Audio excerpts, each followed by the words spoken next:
Hello, everybody, and welcome to a new episode of the MinnMax Show, a place about games, friends, getting better. I'm Ben Hansen. Thanks for being here. I'm joined by the fiery as always, Jeff Marchiafava. I didn't wave. It's rude. Kyle, the non-waver. Welcome to the party, pal. Thanks, Ben. I mean, dead man. Thank you. Joined by Jacob Geller. Thanks, dead man. I mean, Romeo. We have a lot to cover on this here episode, including these jokers hinted at it. Romeo is a dead man, which is how we're going to be pronouncing that from now to the end of time. It's actually Deadman. Oh, Deadman? All right, we'll talk all about that. Then Jenna Garcia is going to join the show. We're going to be talking about a Horizon co-op game that was announced in a very interesting manner, Horizon Hunter's Gathering. Then Janet's going to regale us with Reanimal. Talking all about that in a big way. Finally, time to unpack that. And then from Animals to Animals, we're going to be talking Mewgenics, the new game from the co-creator, I guess, of Super Meat Boy. It's kind of a themed episode. It is, accidentally. I don't know if I love it, the theme. And now we're shattering that theme. Jeff, will you talk to me about the Super Bomberman collection, please? Yeah. Great. And then what? I will. Right now? That's what I was wondering. You've heard of the Super on. Bowl. Now you've heard of Super Bomberman? The Super Bomberman halftime show is, you need to see it to believe it. We're also going to be talking about CiniCross. Is that how you pronounce this demo? We don't know. There's no way of knowing. Okay, All you can do is play and have dreams about it. Awesome. We'll talk about that. And then back half of the show, of course, we have wonderful community questions submitted over there on Patreon. If you're watching this, listening to this, and you're wondering, what is with these jokers? 4 boys? We'll fix that soon. Another say, what's with these jokers? Why aren't they talking about the state of play? We are recording this before that has debuted, and so we'll be talking about it obviously next week, unpack it in a very thorough manner. But then also, you can check out MinnMax's YouTube channel where we will be streaming our live reactions to the big Sony state of play. So if you want to have some discussion and reactions there, check out that YouTube channel. We'd appreciate it. Also, we've been teasing, I feel like, for a while, what we're going to be tackling next for the deepest dive here at MinnMax. A lot of discussions, a lot of scuttlebutt, a lot of options thrown out there. But every meeting we've had about this, it's always, we look at the calendar and say, what are we doing? Of course, this is going to be the next deepest dive. How can we not do a deepest dive on this game? So without further ado, the next deepest dive is Jacob Geller. Resident Evil Requiem! Yeah, baby! We'll be unpacking that in a multi-part game club discussion, fueled by your comments submitted over there on Patreon. If you support us any tier on Patreon, you can submit your thoughts on Resident Evil Requiem as we go through that whole thing. And they're going to be up as standalone YouTube videos, but if you want the easy, convenient podcast version of the best, most thorough discussion about Resident Evil Requiem on the internet, you can support MinnMax on Patreon at that $5 tier. And this week only, everybody, if you do jump in at that $5 tier, if you're brand new, we're not talking returning supporters, we're not talking about upgrading supporters. If you're brand new to MinnMax's Patreon at that $5 tier or above, we'll DM you a Steam code for Consume Me, one of our favorite games from last year. I'd argue on the 210s, it came in at number 9. And so we'll DM you a Steam code for the fantastic game Consume Me if you support MinnMax on Patreon before this coming Monday, February 16th. We have 200 Steam codes to give away. We'll post on social media and update this description if we run out of codes. But jump in, support independent games media, get a code for a great game like Consume Me. Right, Jacob Geller? It was my number 3? Number 3 last year. Jeez, huge. All right, so jump in, find out what we're talking about with Consume Me, and support us at the same time. We'd appreciate it. All right. I am excited to jump into Romeo is a Dead Man from Grasshopper, Suda51, who you might know from No More Heroes, Killer 7, Lollipop Chainsaw, Shadows of the Damned, of course, Kyle's favorite game on planet Earth. That's my favorite. That's my favorite pseudo. Pseudo joint. I feel like a damn fool because this game, I would see it pop up every once in a while. I had it in my head confused with that other game that stars somebody named Julia. Remember that was shown during the Game Awards? That was like Stupid Never Dies. That had kind of like the music intro. You know, remember that whole thing? This is something else entirely. And it was not until you guys were all like, I want to talk about this, I want to talk about this, that I finally jumped in and checked it out. And I feel like a damn fool for not paying more attention to Romeo's a Dead Man because it certainly is worth paying attention to and worth talking about because it's a hell of a thing. It maybe has... I think we could do the first part of a deepest dive discussion on the first 30 minutes of this game. Yes. I don't think I have ever had the number of premises thrown at me in such density as I have with and number of art styles as well. Yes, that is exactly what I was going to say. This one's the Thomas and the Tank Engine sequence. This one's the Yeah, we have a miniature, and then we have like a stop motion flower, and then we have a comic book, and then we have yeah. There's a lot going on. And I think I'm getting more and more allergic to that. It's a cliched phrase, but kind of like weird for the sake of weird. But when it's done with this much style and this much like fun energy, just propulsive energy bringing you through, I'm all on board for just like, wow, show me some weird stuff as we blast through this. And so that opening, I was getting closer and closer to my PC screen as I was playing it. Like, wait, what is this game? This is wild. Yeah, I'm happy to hear you say like weird in a good way, because there's certainly things that are weird in a bad way. And like my review headline for Game Informer is like worthwhile weird, which is kind of like how I felt about the whole game. I quite like this game, and I'm not really like a big Suda fan. Like I like Suda fine. I really like Shadows of the Damned. Like that's like my favorite Suda game. Yeah. But all the other ones I kind of... Why? How recently have you replayed that one, Kyle? I mean, yeah, that's a great point, right? Like I played it when it came out, and my memories of it are very positive. But I think I like it just because it was maybe the most straightforward third-person action game. Like it almost felt like, hey, we're going to try to make a Resident Evil 4, and we're going to have some of the weird pseudo world building stuff in it, but right. Where things like No More Heroes I kind of bounce off of, and Killer 7, I remember playing that game the day it came out, and I was very much like, I don't get this. Yeah, like, it was I was in the exact same reaction camp in high school. Yeah, but this I like Romeo is a Dead Man. It's got a crazy setup, and the action is solid, and it's like it's always changing art styles, and like I kind of want to talk about specifically the way you upgrade your character. Like the upgrade path I think is really cool, and I like it a lot. I don't need to tease it. Basically, you have like a Pac-Man maze, and it's like instead of like fruit, it's all the upgrades for Romeo, and you exchange the experience to move through the maze, so you can actually like choose your path and be like, oh, I want to get the faster reload in the heart, so I'm going to go this way.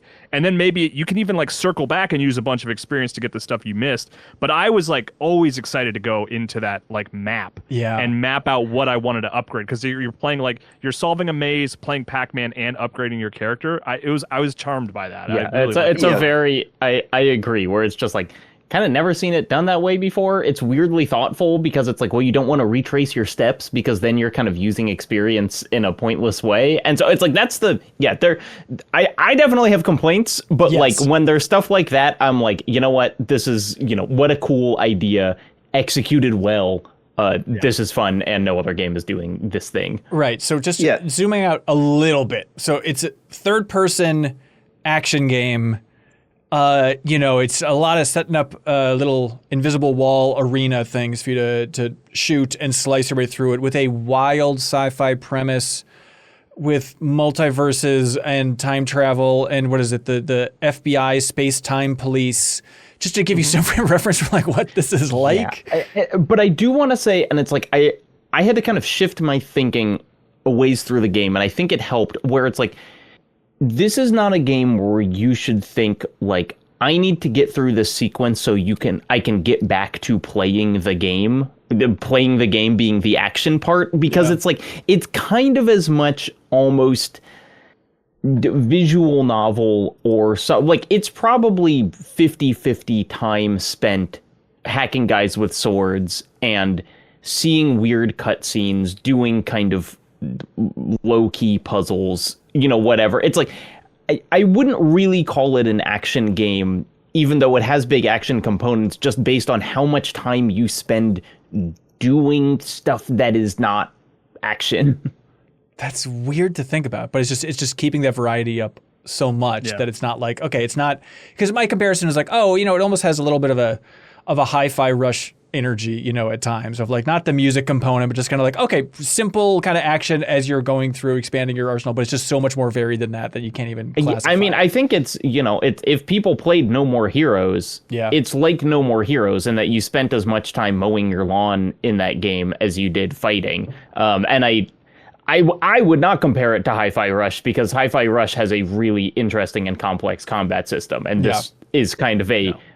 It's functional, and that's fun. The highest praise I'll give it. Like, I like the action, but it's like it kind of the big thing it does is kind of have you switching between melee and shooting a fair bit, because like big enemies come in and they have weak points you got to shoot. But it really is like, you're sticking with maybe like one combo mostly. You know, it's not that deep. They give you, if you're doing the maze well, you get a ton of like health items. Like but I like it. Like the focus to me, like the thing I enjoyed was like going back to the ship and like talking to people and like hearing the weird stories and seeing all the comic sequences and stuff. And then like the action is sort of more sprinkled and it's solid. You know, but it's not like it's not the destination. But like the thing, like my wife was watching me play casually, like she was doing work, and she the comment that she made, which I thought was totally true, is she looked up at like every 10 minutes or so, and she's like, "Are you still playing the same game?" Right. Like right. it just like looks different. All the like you between the action levels, you go back to your ship.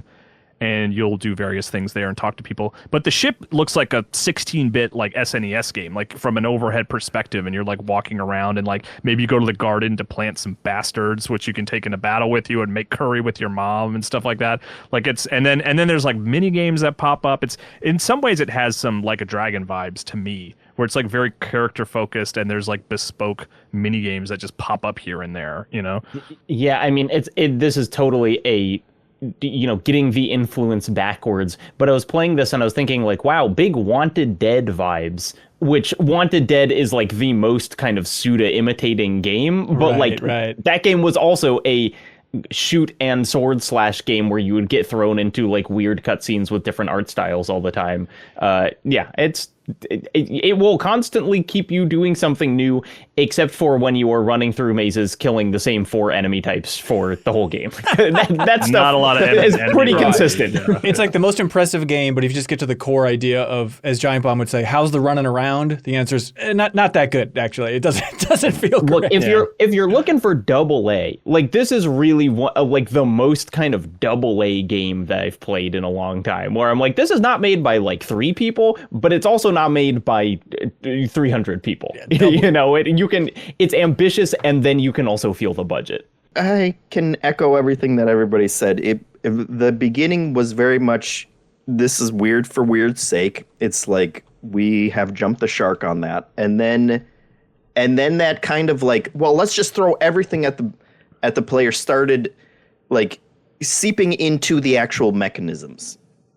And the leveling up minigame was the one that also got me, where I was like, okay, now I'm interested. Now you got me. Yeah. You gave me a little 8-bit retro game to play, just to level up my guy.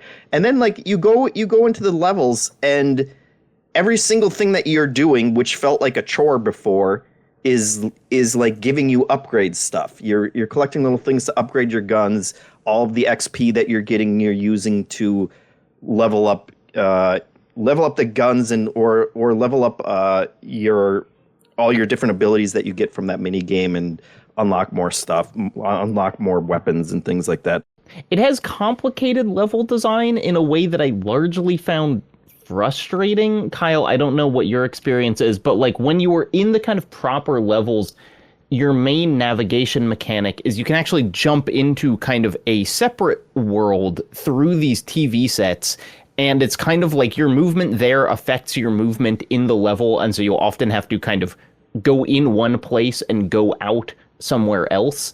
And that gets pretty hard to track. There's not really a map for like how the things correspond. There's a lot of kind of, I would say there's a lot of really good stuff in this game, and then there's a lot of kind of getting to the next thing. Yeah. And there's definitely some of the level navigation is that getting to the next thing, where it's like they're so the TVs are so stylish, and they say like a new weird quote to you every time, and again, guy drinking coffee in there, and it's 16 big Killer 7 vibes, big No More Heroes vibes. But then then you're in this like digital world, and your frame rate tanks, and you're just kind of trying to figure out which ladder you have to climb up or down. I also had, and it's like it unfortunately affected my kind of feeling of the game. I found the bosses to be wildly unbalanced or like deeply frustrating the first many times I had to fight them, because the game doesn't have a block, and it doesn't have a parry, and so a lot of what you're doing is just kind of like running away from things. But genuinely, it might just be on me, Kyle, if you didn't find this. I had to repeat almost all the bosses probably 5+ plus times.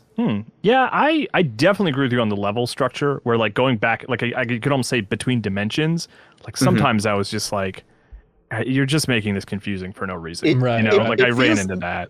The first couple times I jumped into that world, it was like, okay, you're just putting this in there to like make this game longer. Like all I'm doing is walking around and collecting little power-ups that you're gonna upgrade your stuff. And it's not a next gen PS5 game. There's gonna be a loading screen between every transition. And there are like 6 or 7 different loading screens, and they're all visually interesting, but like you're gonna be sitting through loading screens. And sometimes you're going like point A, point B, point A, point B, like you're trying to get that. But I actually checked, the bosses, oddly, I didn't really have that trouble with. I maybe had to try them like, I don't know, 2, maybe 3 times. The final boss was very challenging, but in a way I found rewarding and like felt correct, if that makes sense, you know? But yeah, I don't know, maybe it's just a play style, because I'm not someone who blocks a lot in general, like in other games, so maybe I'm just sort of more acclimated to running away. Yeah, I guess I don't know. I felt like sometimes I wasn't like equipped to deal with their things, but I might have just kind of been trying to play it more like a Devil May Cry, because you can swing your sword fast, but like that's not actually how it's designed to be played. Now you could gotta always shoot those weak points on those bosses. Got to find them flowers, you know. Yeah, you could start at the beginning again and choose a different chocolate out of the chocolate package, which is how you select your difficulty. You could go for the white chocolate, you know. That's like another thing. It's just that style thing. You know, it's like it just looks cool to like pick from a box of chocolates your difficulty, and it's like, I played it on milk chocolate though. You know, it's just like a fun idea. You got to brag about it. Now I have beat the game. Kyle, you beat it, I assume. At the end, were you like? I've been kind of struggling with.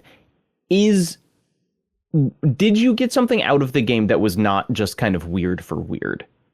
Because it's like really on the line for me. Of like there were things I really like the Juliet character. Every time she popped up, I was like, I'm locked in. I think this is a really cool idea. But then like there's like a cutscene at the end, like after the credits, and I was watching this and I was like, did I understand what happened in this game at all? Like, this is the finale.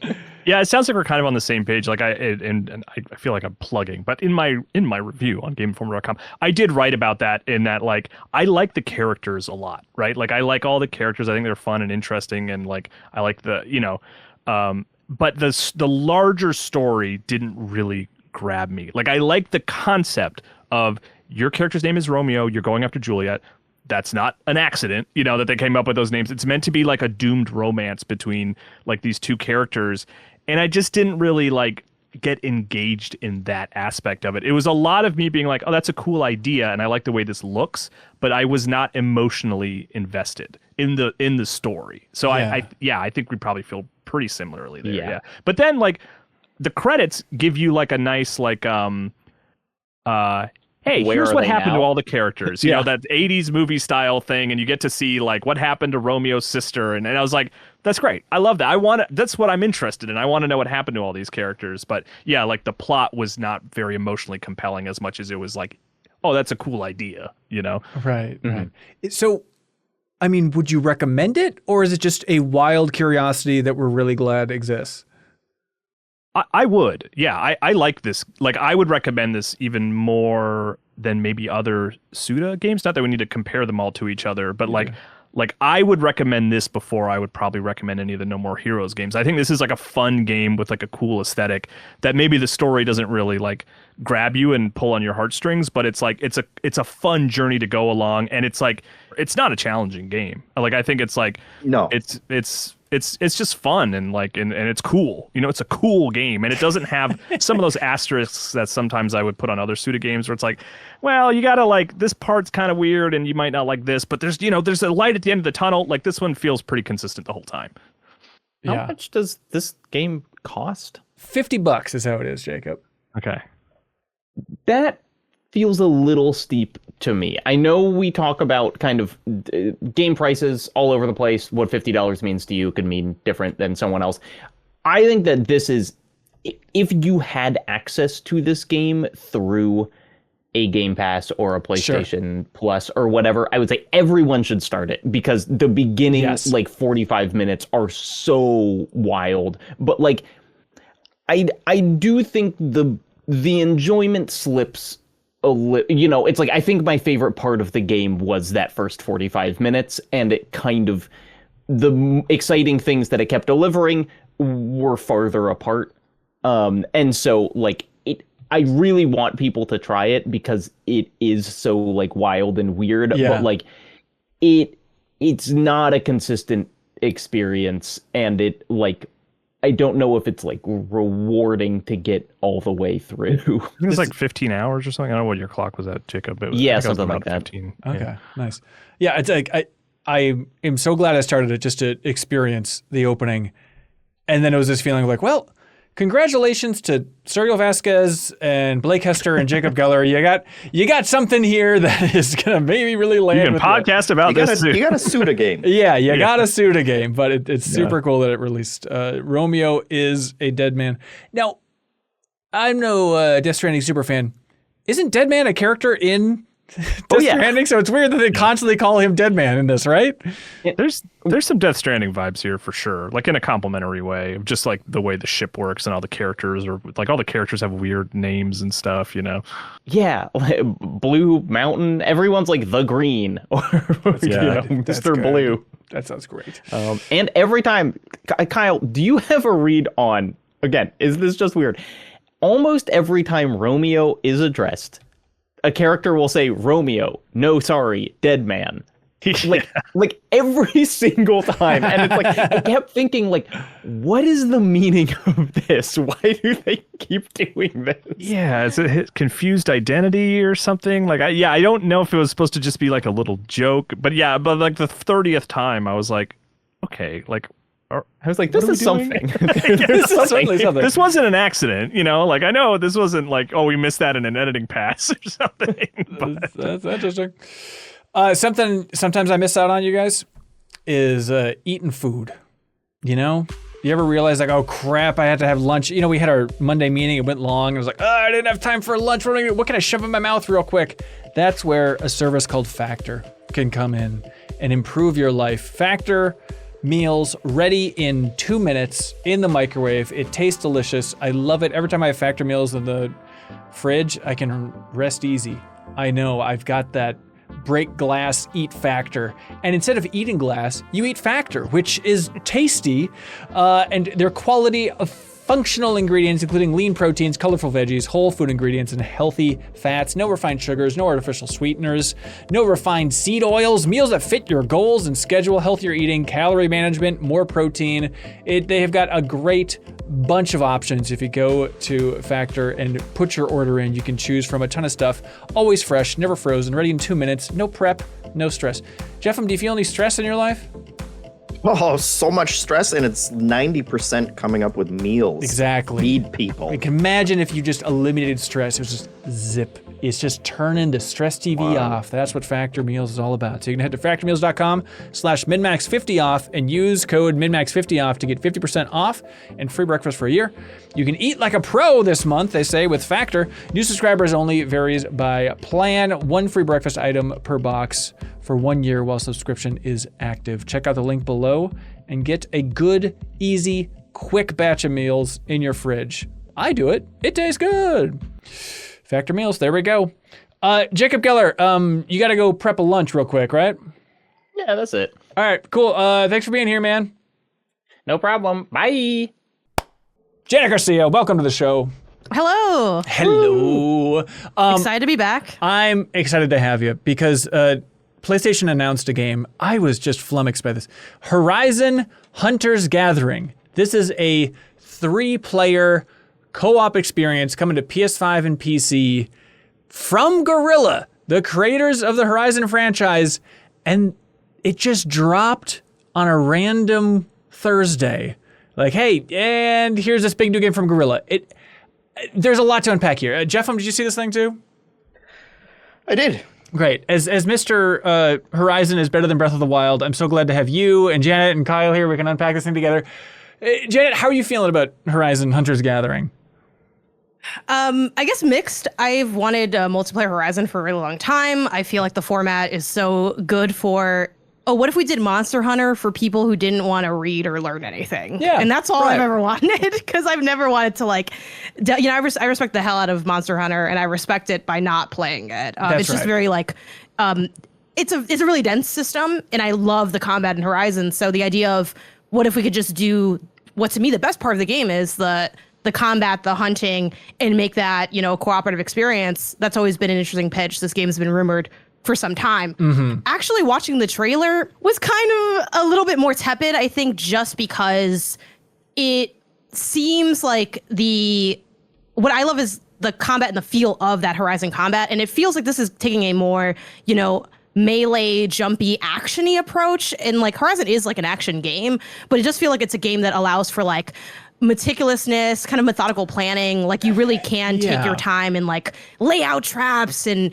figure out what you're doing. And this feels like a little bit more maybe you set a little bit of a plan with the abilities you get, but then you kind of rush in and take something on. And I don't know that that's going to work, but I'm ready to be hurt. I think the most interesting framing that they did for this entire thing, well, there's a couple, right? With just PlayStation not wanting to be dinged for a big multiplayer reveal. I feel like everything's in the wake of Concord. If anything's multiplayer, I feel like Sony's just very careful. Even in the message of the reveal, them being we're still making single player games at Guerrilla. Don't worry. Please don't worry, everybody.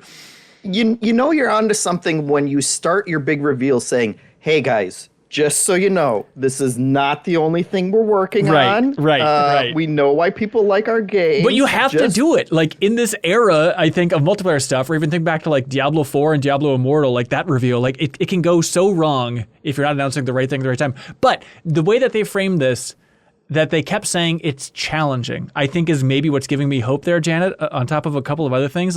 If their pitch is easy Monster Hunter to jump in and play with your friends, and it's challenging, it feels like the opposite of the feedback from Monster Hunter Wilds, where it's a pain in the butt systems-wise, and then it was too easy, right? And so I enjoyed that first Horizon a lot. Forbidden West I fell off of, but I'm feeling optimistic about this. I'm feeling good about Hunter's Gathering overall. I like the art style. I think it's the right time to shake up the Horizon franchise, Forbidden West, great game, but still, there's so much of the feedback I feel like, and this is maybe from the critical circle, is just it's kind of another Horizon. Okay. If they just did a third one of those, I think it would be kind of deflating even more. So to try and shake this up, get new folks into the franchise outside of the Lego games, I think this is a cool attempt. This is madness. I don't even know what I'm listening to at this point.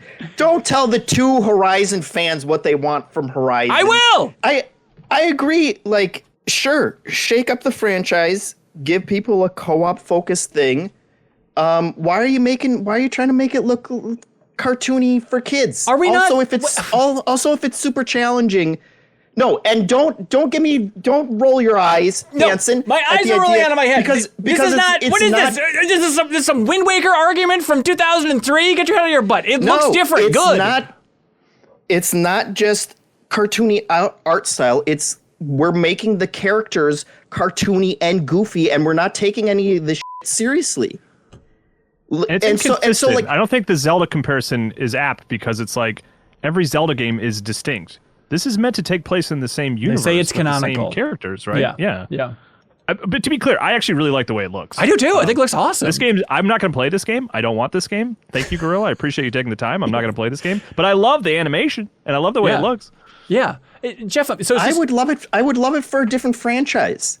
The idea that we have to turn every okay, we have one franchise that people like, so let's blow it up and make it for everybody. Let's do a Lego game. Let's do annual sequels now, but we can't make enough to put them in the main franchise, so we're just going to spin it off and dilute it into everything. It feels like Sony looked at Star Wars and said, hey, we have our Star Wars now, without acknowledging that that's why everybody hates Star Wars at this point. Because you've... Okay. You want to argue with that too? I do. That idea of they're trying to make more entry points to a franchise to keep PlayStation rolling. I think it's a fine attempt. They're not taking anything. They're blowing it up to the point that it's going to be irrelevant for everyone, and that even the fans are going to be sick and not want to play everything in that franchise. So you think this is going to make people less excited about Horizon 3 when it eventually comes? Yes. I think that's way off. I think it has a chance of getting a new audience and bringing in more people. A new audience that likes cartoony action co-op games. That that's likes now the gonna be world, like, that likes great. fighting Now giant metal it's serious dinosaurs. And grounded and a single player game. Jeffem, you're telling me you wanted this thing to be dead bone serious? You're saying you want Aloy to say, there's trouble in the winds. Who wants that shit? Have some fun, for God's sake. Yeah, and we all know that there's only super cartoony Fortnite or super grimdark serious thing. There's nothing in the middle.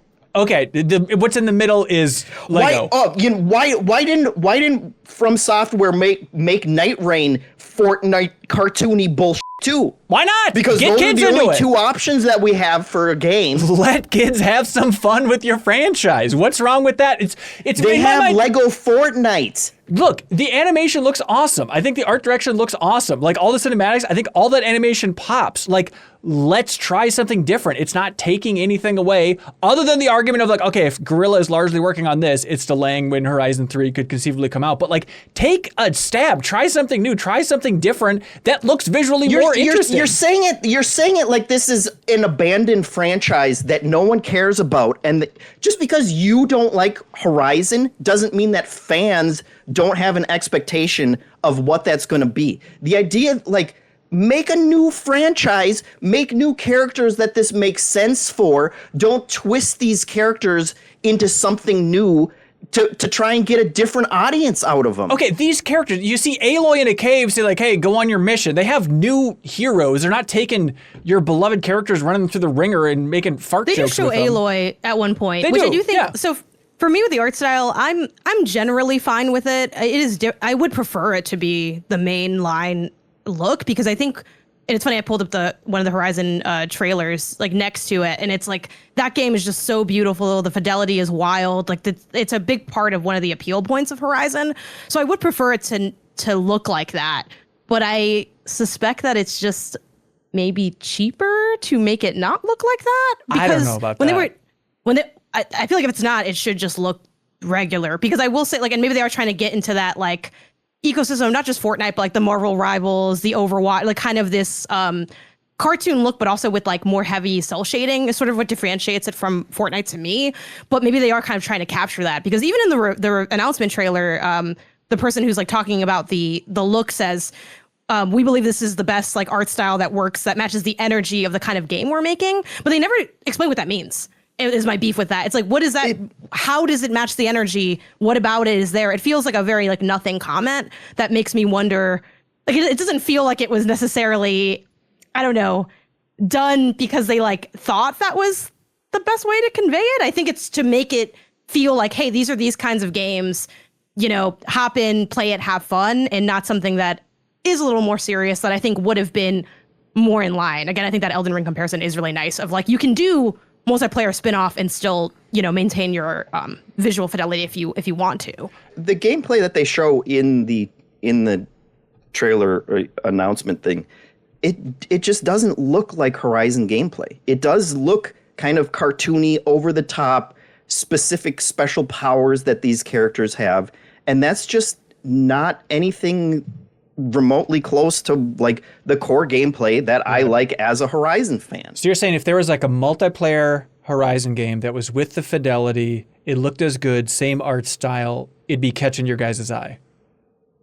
Is that the argument? Yeah, it catches my eye more. Like I'm still down for this because I'm morbidly curious all the time, and I think there's a chance that there is something that I enjoy in this. But yeah, I agree, Jeff. I'm like there's small pieces where I have some hope for like the big part is like the weak points, and like they still have those on the enemies, but they don't really show the attack being as meticulous as it is in the game, like in the mainline franchise, and that gives me pause because I'm not like a, you know, there's a I don't play Overwatch. I don't play like hero stuff where you have a healer and these other elements. Like it is bringing other genre vibes into Horizon, which is kind of the point, but it's also like, oh, I do wish this was a multiplayer that was more traditional to the gameplay I already like. I hear you. Now, what if I brought up the idea, Jeff, of a game called Horizon Steel Frontiers? Have you heard of this?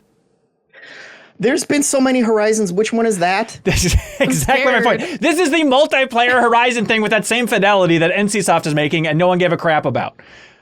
Yeah, because now there's 15 fucking Horizons, and I don't want to keep track of all of them. There's 3. There's the MMO. There's a VR game too. Oh yeah, you know what? I guess that is true. Oh yeah. Yeah. I'm just saying that was Which is surprisingly solid, even though I didn't finish it, which is kind of damning because actually if I didn't finish it, I'm a little scared. I don't know if I would agree with that, but I mean, it was fun to climb stuff. Things were big. I don't know. We'll talk later.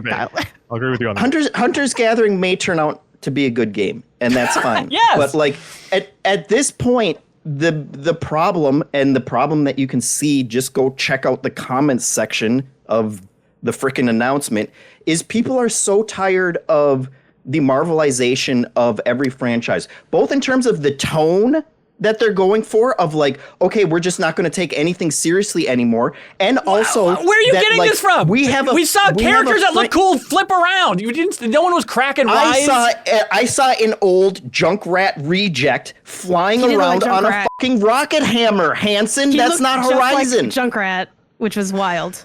Yeah, the idea, and it's not just this announcement. It's the fact that there are 4 Horizon games in development right now. People are tired of just, okay, we finally have one thing that might be a hit. Let's explode it and just dilute it and suck every bit of marrow out of it and make it every single type of game and just like create a vision, fucking identity for this franchise. Just make it everything and milk as much money out of it as we can, and then we'll just be done with it once it fails. I think it's offensive to Guerrilla to say that they're saying create a vision within the halls that made this entire franchise, man. I get what Jeffem's coming at because I'm not saying Guerrilla is saying that. I'm saying Sony is saying that. And we're just gonna take everything out of this. We need. Where's the 5th Horizon game, guys? It's our biggest franchise at this point. Come start working on the next one. Who are we gonna get to make the next Horizon? You can have your corporate fanfic all you want, Jeff. But if Horizon Guerrilla actually wanted to make this, like I have some faith that's coming from. Sure, but like you think about things like Suicide Squad, right? Like that's what it feels like, where it's like there are people at the top who are like, we need a multiplayer game, and we have a franchise.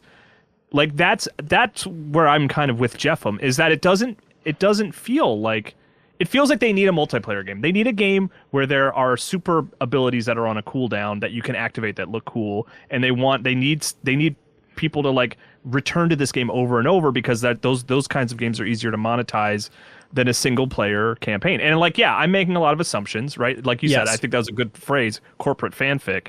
But like it just, like every time I see these types of games, I do feel that. It's why I kind of like my eyes glaze over and I stop the YouTube video when I move on. I hear you, but at the same time, like you can't tell me that Guerrilla did not have discussions about like, what would a co-op Horizon look like? Of course they had that discussion. They probably had the discussion, freaking the first week of Horizon 1's development, And they came up with live service Fortnite style, like goofy combo action stuff that is nothing like Horizon. I'm sure they came up with 1,000 different versions. It's interesting actually if you go back, like this game's been rumored for so long, and there was a leak in 2023, and it was a leak of screenshots from a build from 2020 where it was much more in the Horizon art style. They were still a little bit cartoony, bulbous looking characters and stuff, but it was a little bit more in line. So it's interesting to see like the trajectory of this is getting more and more stylized. And like, yeah, of course they're looking at like, hey, Fortnite's doing well. Spider-Verse has a cool art style. K-pop Demon Hunters is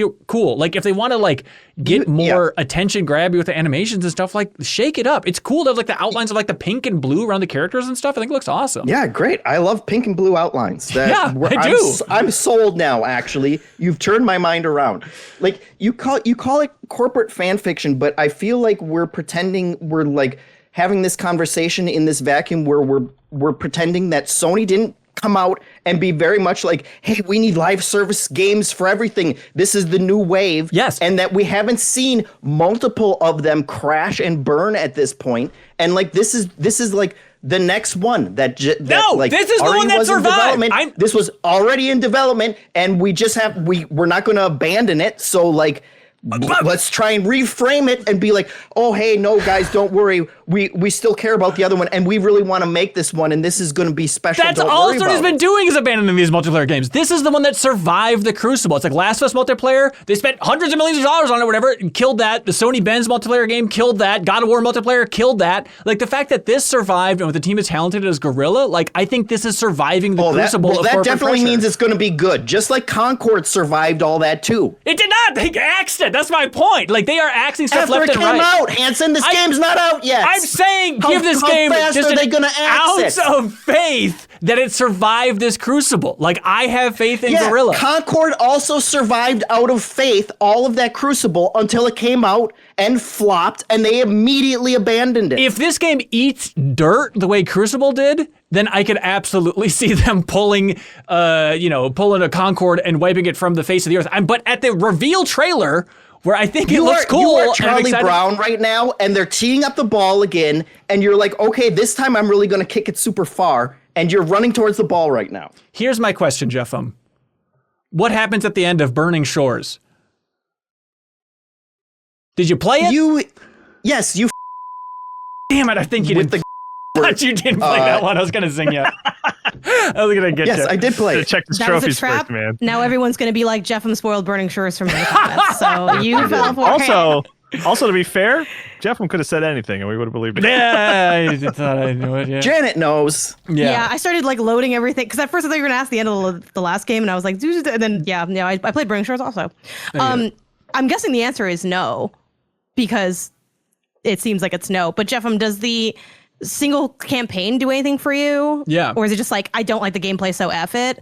Like, I just, mean, or do they have a campaign, single or with I'll bots, check it. or- I'll still check it out. It's Yes, I know that I sound very like I did loves not it. expect to be this angry. I feel like I have to argue because Hanson has created this bubble where we're just gonna say, yeah, it could be good. Maybe it's interesting. Blah blah blah. And it's like I have to be honest. I have to speak my truth as a Horizon fan. What I felt when I watched this. Yeah. I'll give it a shot. Like I give everything a shot. But I am so burnt out on the idea of like, yes, let's draw in more people. We have to draw in more, and in order to do that, we're just going to change everything about it and make it something completely not Horizon anymore.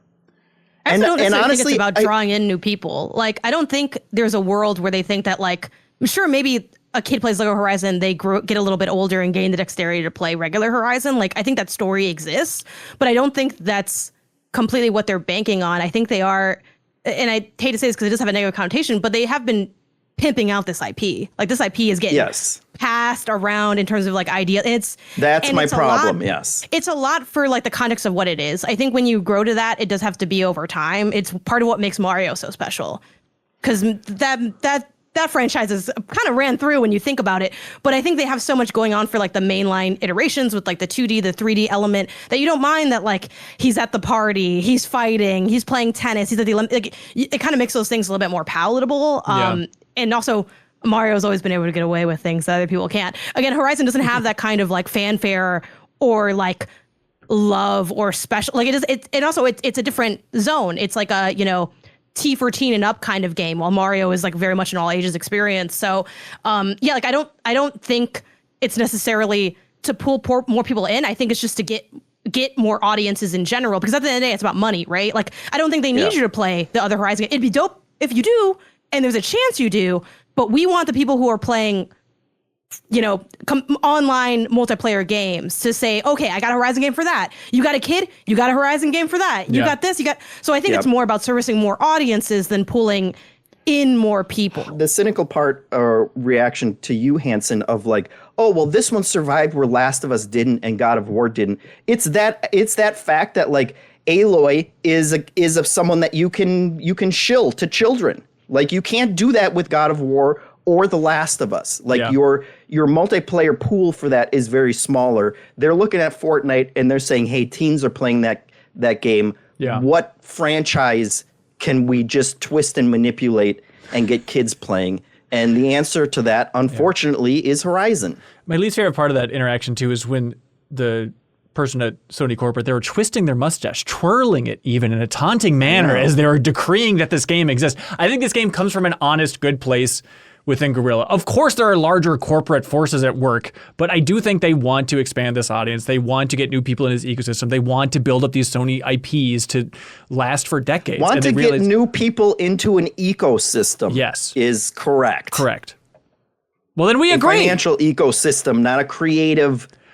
I agree. Of course, there's corporate forces at work, but I just don't think you can outright be like, you're making it seem like Guerrilla is. They made a game for the corporate. Making it seem like Guerrilla is a gorilla in the zoo, and they're being chained to their keyboards as they're made to make this game. I know it's this out of your mind. Went hard at an all hands. That's all I gotta say. But like, I do think there's a couple more glimmers of slight optimism I have here. I think the fact that they have I forget if this is exclusive to the campaign or if it's everything. But the fact that the cauldrons still have some manipulation of the environment, which is kind of bare minimum for the cauldron structure. But like when they were like, there's a bunch of waves of enemies, I'm like, but I like the cauldrons because of the environmental puzzles. And then you see kind of a platform flip. And I'm like, okay, if we can kind of work together and manipulate things and like move through that space, because that's part of, I think, what makes those things fun. Part of what was exciting about like Forbidden West was like the little optional puzzles they had like in the world. Like the more Horizon mainline they can infuse into this, I think the more likely that I like it on a personal level, and the more likely that it becomes something that feels differentiated in the space. Because I feel like, man, there's so many questions I'd love to ask anyone here about like this project, because I think the big question I have for this game is the same I have for many games. What's differentiating you in this space? Yes. What makes you special? Why am I coming here? I can be anywhere. Why am I here? Mm-hmm. And it can't just be because I like Horizon. The answer can't just be that. It has to be more. And I think it's tough looking at this and not having like, I think you'd be silly not to have some level of cynicism, because it is kind of they're like, and then the fog closes. I was like, oh my God, that circle closing went triple platinum in game development for multiplayer. And again, those things are not inherently bad. Like you can have, good versions of things chasing other things. It's just, it's really hard. And the more likely thing is that you're going to be, you're more likely to be some game I don't remember than you are to be Marvel Rivals when it comes to competing in this kind of space. Yeah. So the smart money is always betting on this thing to fail. That being said, me and Jeff are going to have like I'm like, get us in the playtest. Hell yeah. Get us in there. Like, I want to see what's in there. Like I was watching the show, I'm like, I want to go there because I'm curious what it's going to feel like. Even though if I had to bet, I would say I'm either not into this or weirdly kind of into this. I'm like, I don't know. It's number 18 on the 210s when this comes out. Feels like a good spot for it. I don't know. Let's lock it in right now. Yeah, so the playtests come in to PS5 and PC at the end of February for the closed alpha playtest, where they have a couple of game modes and all that stuff. And they're saving details on other modes and the single player stuff or the campaign stuff for a little bit later. But I do want to know just like how it's structured. How would that campaign work? If it's just you have your home base like Monster Hunter, but it doesn't seem like it's kind of like a cohesive open world. It seems like you're always kind of like jumping around. So I'm curious what that's going to be like. It's a lot of different like mechanics on it, and they went over it really like kind of fast. Like I wish they did a better job explaining what the game is. Maybe they don't probably know, so they don't want to say too much. I don't know. It's still obviously in development, so maybe they don't want to make promises they won't keep. But yeah, it's like, it's kind of like Night Rain, where it's like you're getting stuff and then going to a boss. So I don't know. They said like roguelike elements, which is interesting. Of like you're building. I think another element that was missing from the trailer for me was like spectacle of machine. A big part of Horizon that's cool is like when you take on, I forget the name of it, but the big snake one or the big dinosaur one or whatever. They showed a lot of small scale stuff. Even for the heads of the boss, I was like, is that him? Because he's kind of the same size as everybody else. So yeah definitely. A lot to analyze here and to think about.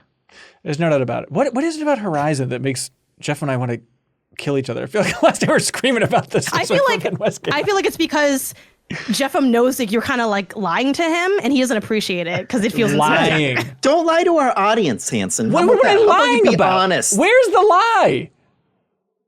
I'm excited that they're trying something different. I'm not saying this is going to be a 10 out of 10 no matter what, but I'm excited for them to try something different. I'm excited for them to court a new audience. To bring up that Star Wars IP angle, it's like them making Clone Wars. We all knew this wasn't going to really work out. Are you happy? Are you happy, Hanson, with where Star Wars is right now? I'm saying the analogy of them making Clone Wars and trying to attract a new audience. Clone Wars is Star Wars for a generation. I didn't say, hey, now they're making Clone Wars. People love to mention Clone Wars. It's now present day Star Wars where there are 50 30 Star Wars, and none of them mean anything, and Star Wars has no identity anymore. So you're saying if I'm not because excited, it's all corporate. Okay, if I'm not excited about Ahsoka season 2, then Horizon Hunters Gathering has no hope. Is that your argument? It sounds like a dumb argument if that's what it is. And what happened at the end of Ahsoka 2? Let me redefine your argument for me. It's not out. So Horizon Hunters Gathering, Run Don't Walk. Do you guys think I like this conversation. Also, Aloy looked a little like evil. She kind of looked like an evil Disney princess in like the one still they had of her with like the eyebrow raise. Right. That's my last comment. Trying to be until we get more. I do think if you average all of us, I bet we're all looking forward to checking this game out the exact same amount, which is the weird part about this. Probably. I know. We're more alike than we are different. It's weird how we all fell into our buckets there. Yuck buckets. Are we squatting up for this? I feel like the answer is always no, but yeah, Kyle can't We'll put come, it in New Show Plus and no one will vote for it. Yeah, exactly. Yeah. Oh, how about this? You can't be mad at what Jeffem said if you're not voting for it in the New Show Plus. That's exactly That's it. right. That's exactly it. All right, from robotic animals to freaky animals. Janet, Reanimal, Little Nightmares creators. They released Little Nightmares 3 last year with a different developer, and it didn't light the world on fire, but a lot of Little Nightmares fans were like, just wait, Reanimal is coming. This thing looks freaky. This thing looks weird. How is it? Honestly, it's a little boring. I have to admit, I was kind of disappointed by it. Damn. And I'm, we're recording this obviously well before embargo. I have a review up on Kotaku at the time of this recording. But I love Little Nightmares 1 and 2. And I definitely think it was growing, like with the jump from 1 to 2 is felt. I did not play 3 because everyone was so tepid on it. I was like, I guess I'll just wait. And also they didn't have local co-op, which I thought was kind of weird. They only had online. So I was like, oh, okay, whatever. In this game, you can play single or co-op. I played it single player. Maybe I'll dip into the co-op at some point after this, but just to see what it's like to add to the review. But yeah, I think the problem here, there's two main problems. A lack of tension, and also they kind of did away with the environmental puzzle solving largely, which I think you can do if you have something else going for it, right? Not every adventure game needs to be an environmental puzzle game, though many of them are. But yeah, this doesn't really have that many puzzles. There's about like a dozen in the whole game. And you're kind of just walking from vignette to vignette. I feel like I didn't have that feeling of like being hunted. I think the creature design and encounters didn't stay with me in the way that they did in like their previous games. And I don't want to spend the whole time comparing Reanimal to Little Nightmares because it is technically a different franchise. But I think they are very much cut from the same cloth. They're made by the same team. But you know, those iconic moments of like the teacher from Little Nightmares. It's like, oh yeah, oh, remember the chef? And then you kind of, you get there, you're transported to the place. When you're there, you're in their environment and you're slowly making your way through it. And it feels like you're both watching an experience and also like navigating one. A lot of these encounters, they felt kind of short. They felt really easy. It was just, it just didn't really work for me. I think towards the latter half, it kind of picks up and I enjoyed the ending of it. And I'm like, man, I wish the whole game was like this. Like there are some bright spots in this, but ultimately, yeah, it wasn't that interesting. I want to tiptoe around this because I am still very excited for this game. I want to play it. I love Little Nightmares 1 and 2, and like many, I kind of dabbled with 3. Like this, the thing that shocked me in the demo was characters were talking and had dialogue. Is that a good thing? Like, is there like an interesting, more apparent story here? Because I do like the ambiguity of, I don't know if we call them like cinematic platformers or something. Like, I don't know if, like, you know what I mean? Like the Limbos and the Insides and Little Nightmares and the upcoming Replaced, by the way. That demo was really amazing. Like, is it engaged? Is there like a more forward-facing story that's interesting? No, it's the same kind of vague like type of storytelling. So if you're looking for like something more concrete, like you do get a little bit of those dialogue chirps. Yeah. Yeah, I like it to be vague, but so that's actually reassuring then that it's like, yeah, they're talking, but you still don't really know what's going on. They don't talk that often. It's not like, they're not like yapping it out. It's also fiction. They're like, there's a couple lines here and there. Okay. Of like, oh, I found you, and then like silence for like hours. It's very like. They're not like pointing to a building and be like, this is where the da-da-da happened. No. They're like, I think we need to go over here. No, it's nothing like that. It's still, the visual fidelity of this game is great. Like the art direction of this game is beautiful. And I think looking at the game, it looks awesome. But playing the game, it's not. One of those. Huh. That's a bummer. All right. For me, at least. Yeah. We'll have more people jump in and check out Reanimal. I know Jacob Keller was looking forward to it, and other folks too. So, I was actually hearing the podcast while I was playing it. It got to that point where I was like, I'm going to throw a podcast on. We're just going to do everything. But I had the podcast on. You guys were like, I'm really looking forward to Reanimal, and I was like, I looked at Isaiah and I was like, no. Like, I mean, again, maybe I'll be in the minority there. Yeah. But I just feel like, this was meant to be, by their own words, like a scarier kind of outing for them, and like it wasn't. Yeah. One last question: Is it super long? Like, is it about in line with their? No. The like sort of back of the box approximation is like a 6 to 8. I forget how long mine is. I have to kind of go back and count. But yeah, it's not too long. Cool. Okay, that's good. I'm excited to play it still. With understanding your sort of criticisms here. Yeah. I mean, I think the demo is kind of I mean, it's maybe a little more puzzly than the rest of the game, but it is kind of an accurate slice. It just, I don't know. It doesn't really like have like an escalation or a strong sense of connection in the way that I felt with their previous works. That's interesting. But yeah, excited to hear other people when they get to it. Yeah, we'll talk about it for sure in the future. Hey, Jeffem, in the world of animals, there's only one animal that matters. The best animal. That's right, Jeffem. Cats. This isn't an ad read for cats. I'm trying to segue to Mewgenics.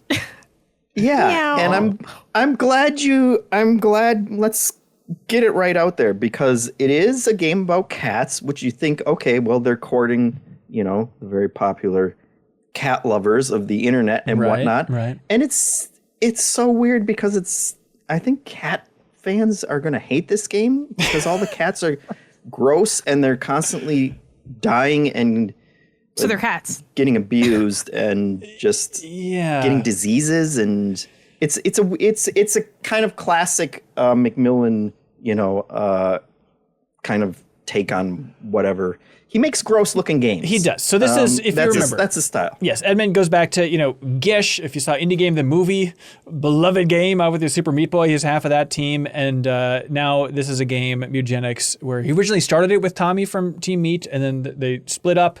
And now Tommy's, working on the Super Meat Boy 3D. Another developer's working on that as well. Super Meat Boy Forever, all that stuff. And so it's Edmund McMillan and Tyler Glale. Sorry, I forget how to pronounce their last name, but they did Binding of Isaac. The End is Nigh. Remember that platformer as well that came out like 2017 or whatever? Really good. Yeah? Oh, right on. And so gross looking creatures, ironically made with Adobe Animate. That's kind of like his signature style, is from like that entire software. And now Adobe has just killed Adobe Animate as like this huge game is launching with it, which is funny. Yeah, I think they've walked part of that back. Oh, yeah? And they're saying that they're not going to lock everybody out of their files now, which is a nice compromise. But yeah, so long time waiting for this one. It's an interesting game. I'm only like 7 hours in, so don't crucify me or anything, but very interesting kind of take on tactical strategy and also the roguelike element of it. And the like core concept is kind of, I guess, like maybe Darkest Dungeon is the closest kind of comparison, where you're taking a team of 4 cats and you're going out on a bespoke kind of run, which will take you through a couple different fights. You'll do a couple other, kind of go to like shops or having special events or whatever. Yeah. And then it will culminate in one big fight. But then, unlike pretty much any roguelike game that I can think of, once you've done that, those cats are retired, but they're still living in your house. You can kind of move them around in your house. And then at night they all hump and they make new cats, which kind of inherit the different abilities, some of the different abilities and stats from their parent cats, which is why it's eugenics. Again, another strange thing to hang your game on. I hate the name of the game. But that's like an interesting concept of, I've never kind of seen abilities and things trickle down from one generation to the next. And so I wanted to compare it to like Rogue Legacy on that front, but it's so much more about like the stats all have like a positive and negative trait, and it's much more about you're just breeding generations of these battle cats. Yeah, but and maybe this changes later in the game. It's random of like who's gonna breed with who. in your house, as far as I can tell. And then there are other things you send off cats that you don't want anymore, and there are other different characters. But in terms of like the core gameplay, the tactics is also really interesting. You know, very goofy, and again, you're fighting kind of gross flies and different kind of enemies. But it's all like each cat has its own stats, and it starts with abilities from a pool, just a massive pool of different abilities. And then you assign different classes to each cat before you go on your journey. And so that also affects their stats and gives them more abilities. And then each one is individually leveling up as you play. And that gives you a selection of also more abilities that you can add to those cats. And so like there is a lot of depth there in terms of how is this cat going to be different from every other cat that you play. And then the actual tactics is a really interesting kind of mix of, I don't want to say XCOM, but you're kind of playing on an isometric grid, and your positioning is very important. Maybe Final Fantasy Tactics is a closer comparison of like how far you are away from enemies matters, and then you have some like pushing enemies, pulling enemies, kind of knock back on enemies that will help you kind of maneuver around the board. And then there are a ton of different elements that also come into play where if you do a water attack, can make a character wet, which will save them if they get hit with a fire attack, but then the wetness on them will turn to steam, and so then they kind of lose that buff, and a lot of poisons and different things that like once I started playing it, it's like, okay, like there's a lot of depth here for tactics fans that is kind of betrays the cute, gross, cartoony cat vibe of it. Yeah, I'm a sucker for like, interviews with Edmund McMillan. He's a compelling guy to hear talk, but just the way they're talking about this, No Clip 2 on that channel, they had a great kind of big preview about this. But every interview I've seen with him, he's always just like, this is my best game. It's so complex. I'm still playing it. I'm still loving it. Just the way these systems are interacting. It's fun to play still after. I mean, they showed this game at PAX 2012. Like, it has been around forever. And the fact that it's been reinvented, like the turn-based stuff was added. Apparently, a lot of it was inspired by a board game called Kingdom Death Monster for like the traits and tactics and stuff. But the fact that he's still enjoying it so much. And then the part that kills me is the way that they talk about this game. They're like, it is so much bigger than we thought it was going to be. Like, there is a story, and it's more story focused than anything that he's made before. And he's like, and it's huge, and I want people to get through it, but he says it feels like at launch, the game feels like it would if it had multiple packs of DLCs bundled into it.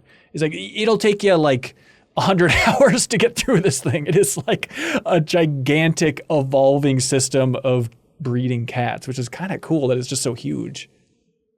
Yeah. And I can't speak to any of that. That definitely has me intrigued and makes me want to play more. But I enjoy the core loop of it so far. Yeah. And it's definitely like you use your cats, and again, maybe that changes as well, but you use them for the one run and then they're done. But you're also getting items as you're going along, and you can give those items. That's just like another layer of how can I customize and like upgrade this cat for this one specific run, and that's all compelling stuff. Yeah, it just seems like one of those games that you can just tinker with forever and keep adding new stats, new traits, new quirks. Like in the video they talked about, like, okay, now a cat can get ADHD and it'll be genetic in its line, but if it has ADHD, it raises the intelligence and speed of the cat, but you have 5 seconds to make your decision for what to do with it, or it just does a random thing. It kind of does its own thing.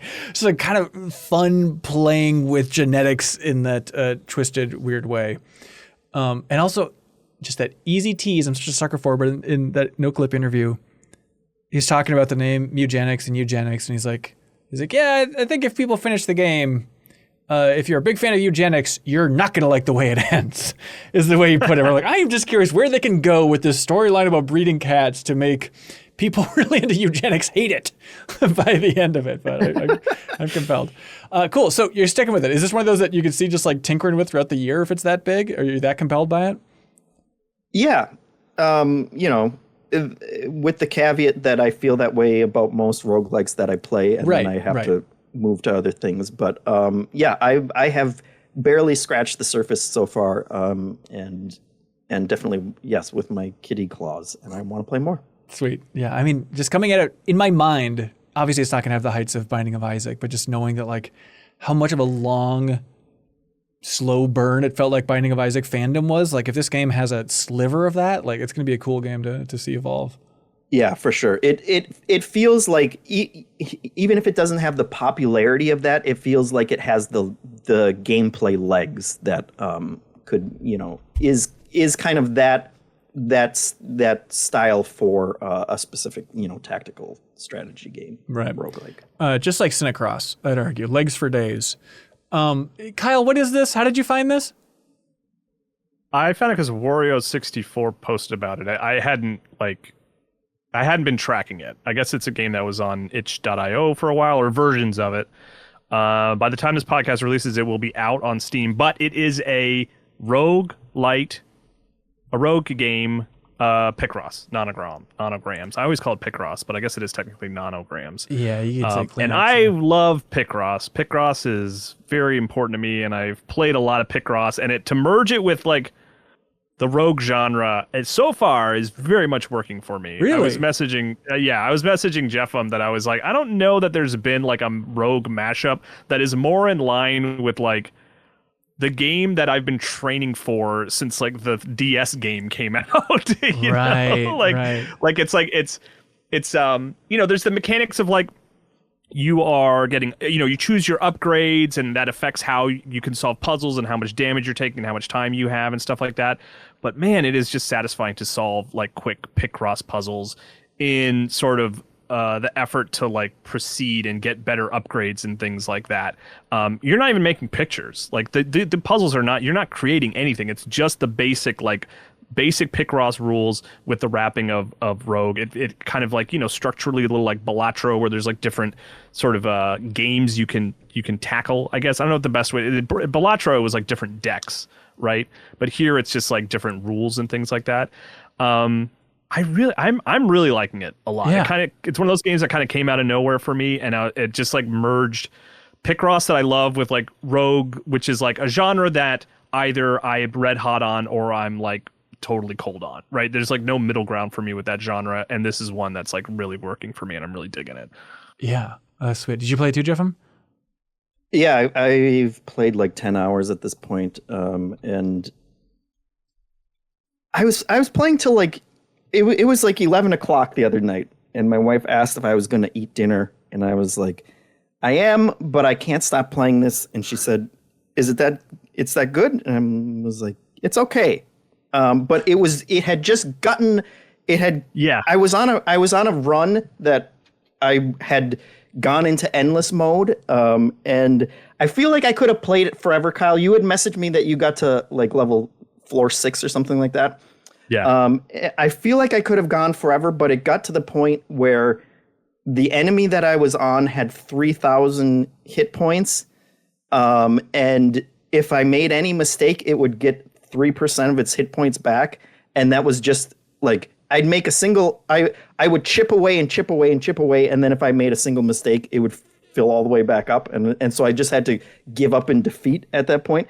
The core idea that you are doing these puzzles, but you're timed on them. Like the time is essentially how they're managing you moving through a roguelike system where you're going from one battle to the next. That's the thing I run out of most. Like that's the thing I run out of first over health. You know, as I run out of time. You know, if you make mistakes, it does damage to your health, but otherwise there's a timer that persists throughout all your battles, and you get a certain amount of time for each puzzle that you do.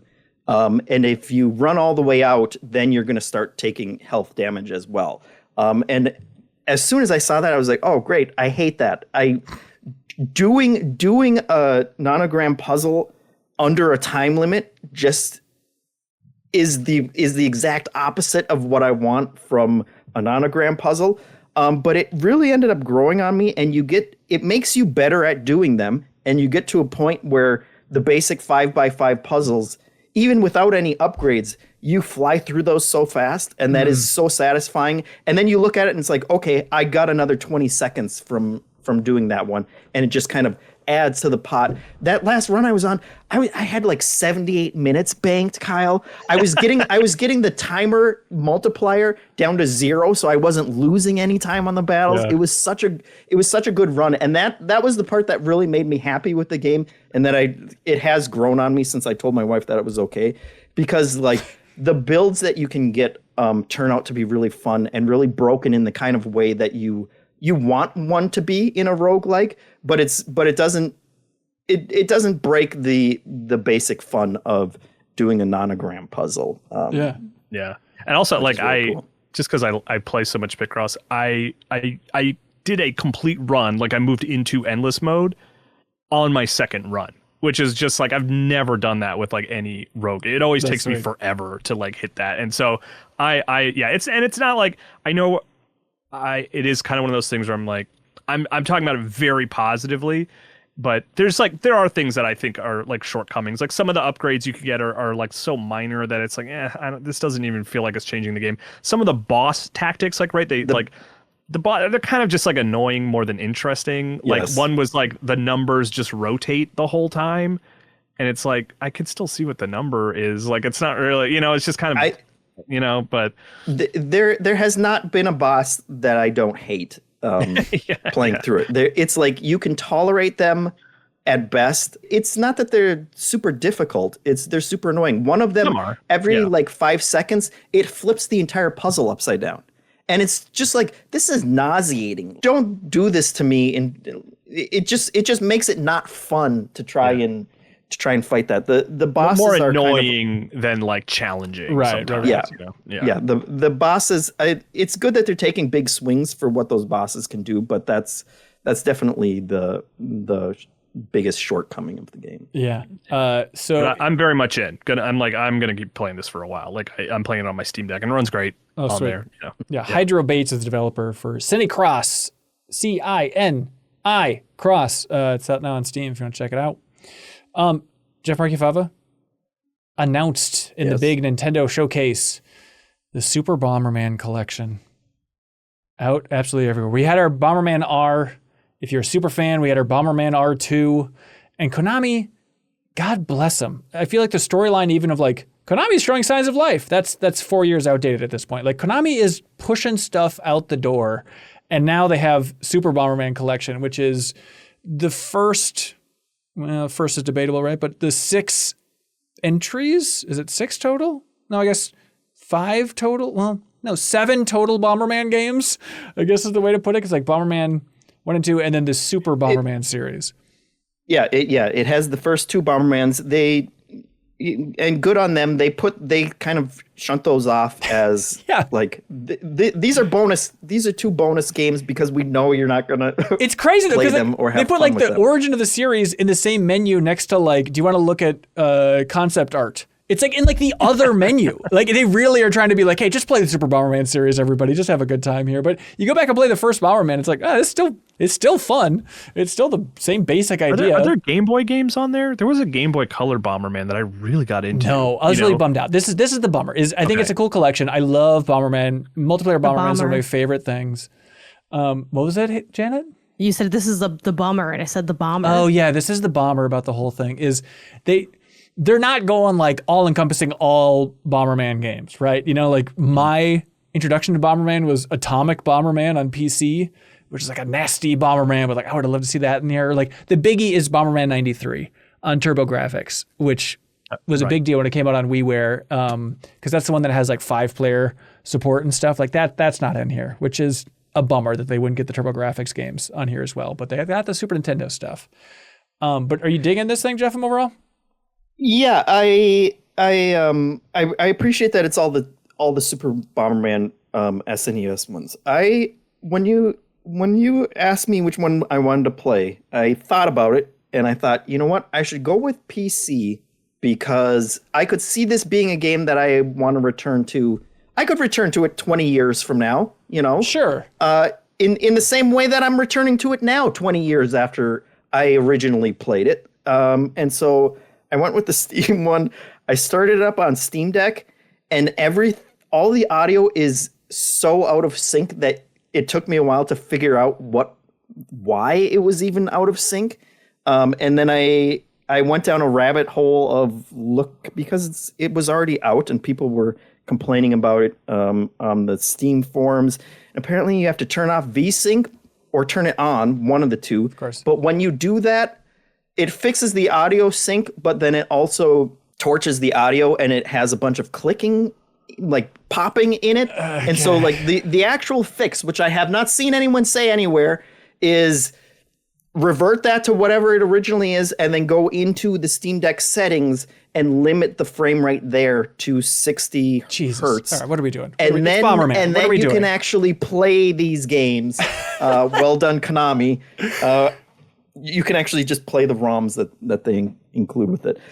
In terms of like the actual grouping, I'm very happy with it. There were some of them that I had never played, and the series got progressively weirder. And this is the thing, like Bomberman R sucked, and I was so disappointed by, and I'm so happy to, like, this was what I want, what I still want from the franchise, which is like keep on making the 16-bit ones and just give me more weird powers and more weird levels.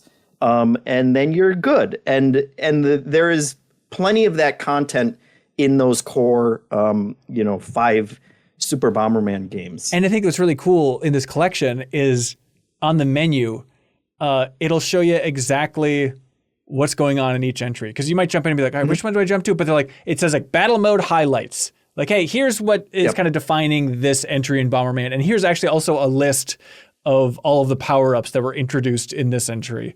And so it's a really nice shorthand of just like, all right, this is the one where we have mounts and throws now. That's going to be a big thing for Bomberman moving forward. Because it is funny to like jump through these and be like, oh, yeah, that's right. They're like riding weird kangaroo things. Okay, I guess that's Bomberman. I forgot about that. Yeah. part. Yeah, I was instantly turned off when I saw that, but it actually, like, each kangaroo type thing has its own ability, and also kind of if you get bombed while you're on it, just the kangaroo goes away and then you're fine. The kangaroos are the animal that fits in with the theme for this podcast for all the other games that we've been talking about. Yeah, I get it. Animals. But so another cool thing that they do is they have, when you select a game, you can unbox it, and when you select that, it shows a 3D like the 3D box, and when you click on it, it brings out the actual cartridge and the instruction manual, and you can kind of rotate them around, which is a nice little touch. Stuff, yeah. The one thing though is that the last 2 or 3 games were only released in Japan. All of the text in the games is translated. I don't know if it was originally in English in those versions. I can't imagine. But so playing them is fine. But when you look in the instruction booklet, they didn't bother to translate the instruction booklet. And so it's still all just in Japanese and you can't get anything out of it. And it is a bummer because the first couple of games, like I actually looked, yes, it's a bummer, man. The first couple of games that I played through, like 2 and 3 or whatever, like I actually did use the instruction booklet. I had to go into it and be like, what is this power up? Like, what is this mode and how does it work? There were complete controls that I forgot. Like if you kick a bomb and then you press the X button or whatever, it will stop wherever it is on the thing. Yeah. And like those are the kind of things that would have been really nice for them to translate for their Super Mega Collection, so that we could know more specifically how to play them. But like the last couple have 5-player multiplayer modes. Oh, awesome. Yep. And they have the Bad Bomberman, which is when you die, you go on the outskirt and you can go around and still throw in bombs. And like it is such a solid. That is another one that I put up there with the Harvest Moon of like, why didn't you guys just keep making these? Speaking of diluting a brand, make 1 million of those classic Bomberman style games, and I will keep buying them. Really, yes. I feel like it's just like every console you own should have one version of Bomberman on it. I feel like, but at the same time, it's like I feel like you've said this before. I'm saying it almost every podcast. From that, yeah, probably, I'm just a really boring podcaster. There's no deja vu actually happening, but I feel like. At a certain point, it's like, all right, if they just let me buy Bomberman 93, I would just buy that and call it quits every single time. So I don't know about them constantly iterating on more and more. Now we have more kangaroos. What the hell else do you want in this game? Yeah, I want 100 different levels. Okay. And I want them to do the sweat work of actually figuring out how to make 100 different levels different. Right. And feel 3-player different. And tactical co-op action and kind of make it more stylized. there you go. Cartoony art style. They have that. Yeah. I was thinking a live service Bomberman multiplayer game. Well, they've talked about it. You know they've talked about it. But these collections, maybe this is thinking too much about it, but it is just funny. They exist so well as just an analysis of sequels, the meaning of sequels, the direction a franchise goes. And it's so fun just to zoom out with these collections and just look at like, wait, where are you guys going with this? You start with the kernel of such a great idea with Bomberman, and then, of course, Kangaroos is the new addition, and then we're adding this, and then we're adding little things. Like just seeing them just flail is kind of the fun of scrolling through the history. Yes, 100%. After Super Bomberman 2, which was the perfect Bomberman game, it was like, where do you go from here? And the answer was racist Bomberman, apparently, because when you pick your Bomberman in, I think it's Bomberman 3. I think it's 3. You pick them from a world select screen, and so each Bomberman is styled after where they come from. Of course. And boy, America is a cowboy, and you have a cowboy hat on, and that's like probably the least offensive one. Oh no. Yeah, so it's a fun trip down the history of that franchise. Yeah, there you go. Super Bomberman collection, everybody. Hey, Janet, do you know how this whole thing operates by chance? No, but I think I'm about to find out. I will tell you. It is only out of the kindness of people's hearts, watching and listening, if they say, hey, I like this show, I like this outlet, I like what you all are building there, I want to help support it directly. You can go to patreon.com/MinnMax with 2 N's. There's that website, is it Philmot or whatever, where you can search the archive of when YouTube channels say certain words and stuff. We used it in the past to bring up key moments through MinnMax's history. I looked it up recently. We have said the word Patreon something like 2,700 times. And I promise every time we mention it. Only? Yeah, I know. It seems low, right? Well, maybe I stumble sometimes, so it didn't pick it up in the search in the transcript. But the reason we say it so many times is we would love, if you want to help support us, if you went to patreon.com/MinnMax with 2 N's, find the tier that's right for you and help support us that way. And we should thank some of our bigger supporters, people like I Am 8-Bit. They want everybody to know about Persona 5 Tactica, the 4 vinyl soundtrack that's available in their wonderful online store. Funky beats are punctuated by audacious guitar riffs and tense violins is how they describe it.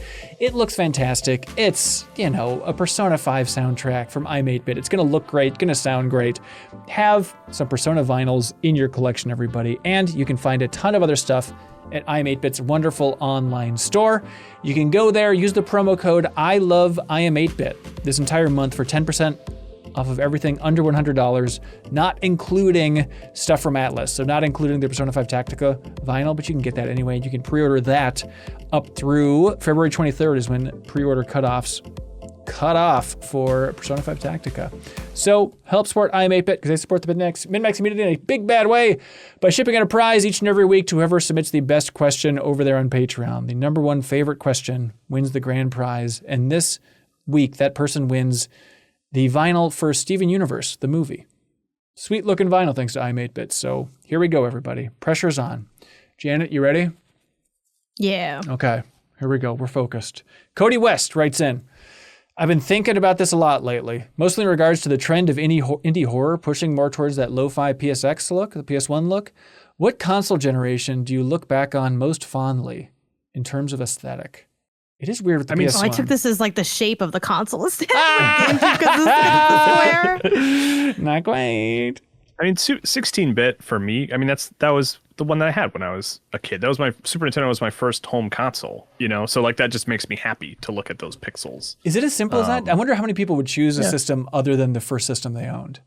I don't know. I also I have a lot of affection for the Xbox 360 era, because that was a time where I was I could really play a ton of video games all the time, and it was the emergence of online play and the aesthetic of that original menu is still interesting. The menus, the blades and stuff, But so those are the two for me, I think. Yeah. Yeah. I guess. Even just growing up playing a lot of Apple II games, whenever I see that really old Apple II interface, it makes me excited. Even, it's the save screen in Romeo's a Dead Man. I'm like, oh my God, It makes me happy to see just some old chunky PC ass stuff, which I'm glad is in my gamer bones for whatever reason. I think like GBA for me. Yeah, that's a good one. I feel like it's the best that like my perception of like old video games looks, because it's like the newest of an old look in terms of it being like, what is it? I think it's 32-bit. I think I have that right. Yeah. And I feel like now too, we have so much like sort of, I call it nostalgia, like new games that are made to look nostalgic. And like so much of that was chasing that GBA look. And I feel like there's a cozy magic to that that I really like. I'm with it. Even like Backstage Pass chat, they're saying the Game Boy Color palette is an interesting, specific like color palette. That I get it for sure. I was hating on those kids that had the Game Boy Color hard because I couldn't get one. I know. It was like magical. The first time I saw like, Game Boy Color. You have 3 exclusive games, but like I wanted to see in color so bad. I know. It was awesome. Yeah, I've been playing a lot of Game Boy Advance on Switch too, because I'm still playing Golden Sun, and like the way that it launches on Switch is it plays the Game Boy Advance like tone, Right, ding, right. and it always it makes me happy. It brings me You joy. start salivating. Yeah, The Pavlov's drool all over my screen. response, yeah. That is weird to think of, like, just because of the hardware tech, like we all have boot up sounds ingrained into our souls. And now it's like, I don't know. I guess not to say we're better than kids these days, but kids these days, it's like I guess you got the title screen music, but even that for all these live service games are just changing all the time, right? So it's not like you have the iconic, they have the Netflix ba-bump, I guess. That's going to be their Pavlovian response in the future, I guess. We got more questions where that came from. Sam Worms asked, would you rather your favorite game never get a sequel or get a sequel that's terrible? This one sent me into a spiral because I don't know, man. Like I really don't. Because I think my answer is a bad sequel. Yeah. Because like to me, that doesn't change what I love about the original of anything, right? A bad film sequel doesn't make me love the original less. And sometimes there's like a little bit of an excuse to be back in that world for a few minutes, maybe there's a couple charming things. But yeah, I mean, there's also something undeniable about like just they did that the one time and it was great and they moved on, you know? It's interesting because like you think about like the fandom and like it lets you bond with other people to be like, why did they bring that game back? That's so weird. That was a weird one-off. But at the same time, it's like, it's also kind of fun to unpack what's wrong with the fandom for future entries. Like, let me tell you about that SSX for 360. Let me tell you why the feel was off, So it's kind of tough to balance out. I'll take the bad sequel for sure. Sequel. I mean, I don't have to imagine because I have this already. Yeah? With Jak and Daxter, Jak 2. Now, I don't think Jak 2 is a bad game personally. I feel like you can get the feel for it. But I'll keep it brief because I could go on this for a really long time. I had the full circle with Jak 2 where Jak 2 came out. I was into it. It was cool. A lot of people didn't like it. Time goes on. People still don't like it. And I'm like, nah, y'all are tripping. It's like pretty good. And then I like revisited in college. I was like, that's so wildly hard for no reason. I'm never playing this game again. Played it again like a year or two ago and was like, was everyone right about Jak 2? It's like, I know we did the revisited takes episode a little while ago. Yeah. And like that would be mine actually, where it's like everyone who didn't like this kind of had a point. Now there's different things that I pick apart from it. And all of this is to say that like that's a roughish sequel. It definitely has a lot of problems. It's not beloved or nearly as good as Jak and Daxter. Like I would never recommend someone hit up Jak 2 without like the sicko background because it's going to be just a really kind of grating experience in a lot of ways. But that game is still like really fun to me and really cool and interesting. Yeah. And again, is it a bad sequel if it takes you too long to realize that it's kind of bad? You're like, I kind of remember you sort of being good though. So I think weird that's connection with it. I don't know. Yeah. I had a similar experience recently where it's weird, but like having people ask me like, hey, Jurassic Park's your favorite movie. What'd you think about that crappy Xfinity ad with them looking like melted plastic as they try to recreate those scenes? Like, how do you feel about it? How do you feel about it? It's like a weird gut check of like, how much do I care? And ultimately it's like, I don't know. It's a bad commercial, but I got to think about Jurassic Park for a couple minutes. So that's the only damage it's really doing. No, like, they win that way, man. No, I mean, whatever. You'd be like, boo, I hated it. I mean, I did hate it, and it is a front to God itself. But at the same time, it's like, whatever. They Show could me bring Jurassic in Park. a new audience. A little to sneak the peek. IP, Yeah. so. Wow. I always Hey, think that about hurts. those like legacy sequels, right? I mean, the Jurassic Park commercial isn't a legacy sequel, but I do like. I have found that like the thing I actually want from those is to just watch like the trailer. Like I just want to know the actors are all hanging out in the same room together, and I want to know they dressed up in their costumes. I don't actually need to like watch the movie. I just want the fun of knowing that they all got the band get back together. You know, like that is like that's all. I remember the one that stuck out to me recently was like, gosh, what's the movie about the three witches? The Disney movie. Oh yeah. Why can't I think Hocus of it? Pocus? Hocus Pocus, yeah. Which was not like a childhood, like, I loved Hocus Pocus, but I remember, like, I was like, oh yeah, the movie's fun. And then the trailer came out, and I was like, yeah, you know what? It's nice to see them all together dressed as witches. And then I watched the movie, and I was like, I don't actually need to watch this. No. Good God. It's just, you just need Also, confirmation. you can always not play the bad thing. You know what That's I mean? true. Like Yeah, you could, yeah. no one's making you touch it. It's like, but it's there if you know, it's a late night. You're like, let's throw something on, get a little crazy. Dumb and Dumber 2 is going to be good. But if a video game comes out and it's bad, does that make the company less likely to revisit it in the future? Yeah. I suppose that's Because true. it's like, okay, this sucked. People didn't like it. This franchise is dead. Versus if you How to end sell on a that. high note, maybe 20 years later, someone will know what to do with it. Yeah. But 20 years later, they're just going to make it again. You know what I mean? Yeah. It's like, I feel like people don't come back usually for, like, that's so rare. Like, the closest we have of that is, like, 2018 God of War, like, franchise reboot. Yeah, what was I thinking? When has a bad sequel ever stopped someone from doing a remake? Actually, they would 100% just make it again anyway. So I guess the answer is go ahead and make your bad game. Will K writes in, and Will K asks, this is related, if MinnMax was around in 2018, what would have been at the top of the 210s? So here's the question, though, Will.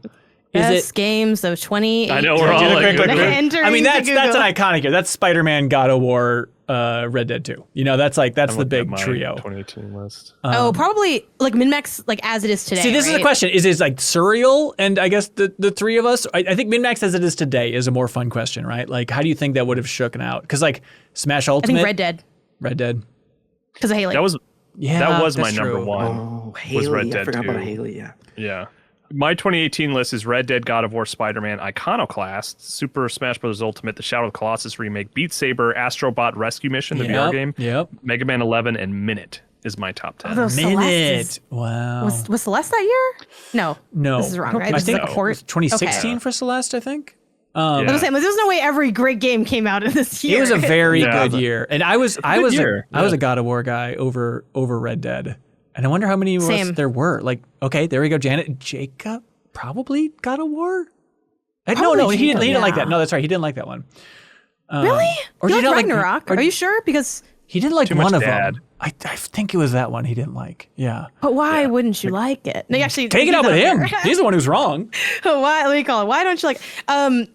Yeah, I think because we were ranking based on passion, I don't feel as passionate about God of War as Haley does about Red Dead 2. Yeah. Like Yeah. even now, like God of War is, and it's a franchise I really love, but I just don't have like that wild fanfare, even though it's like been with my life like since I was a kid. Yeah. But like the way Haley talks about Red Dead 2, that's like one of her favorite games of all time. Like, there's no Haley, chance. people are saying Leo because doesn't Leo roleplay in that one? He does. Is that one of his role-playing I role games? play God of War all the time. Me and Kyle, and then it has horses, so Sarah would be on it too. Yeah, I so guess so. Did you? I think we got And it. it's locked also a up. great video game. Yeah, Jeff, you should play it someday. Actually, man. It It's kind actually of rubbed me pretty the good. wrong way when I first played it. I do want to go back to it. I bought it physical actually like a few weeks ago because I want to return to it. I'm in the mood for like a chunky RPG. But at the time I was one of those people that didn't like how simmy it was.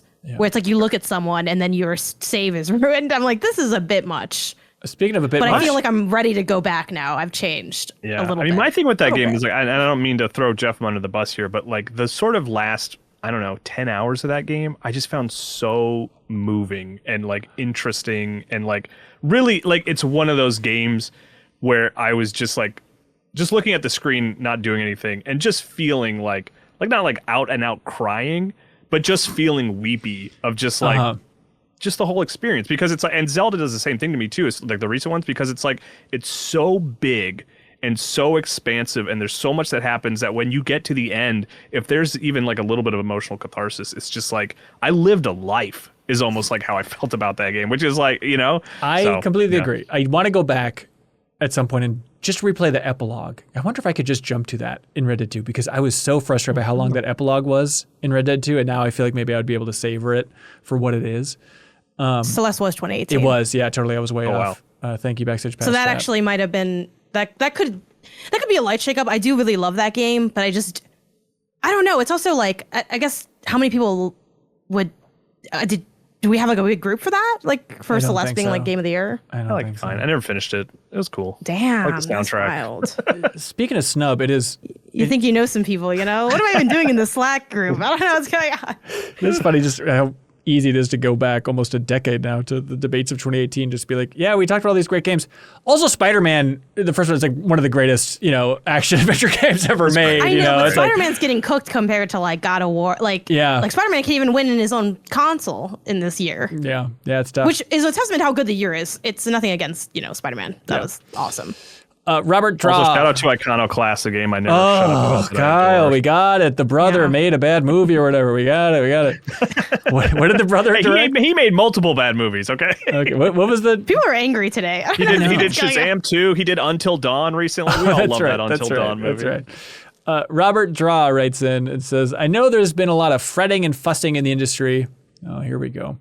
About games like Roblox having more concurrent players than all of Steam or whatever. I think this worry is overstated, but an under-discussed factor in its success is how it can run on anything from gaming PCs to phones to old crappy laptops.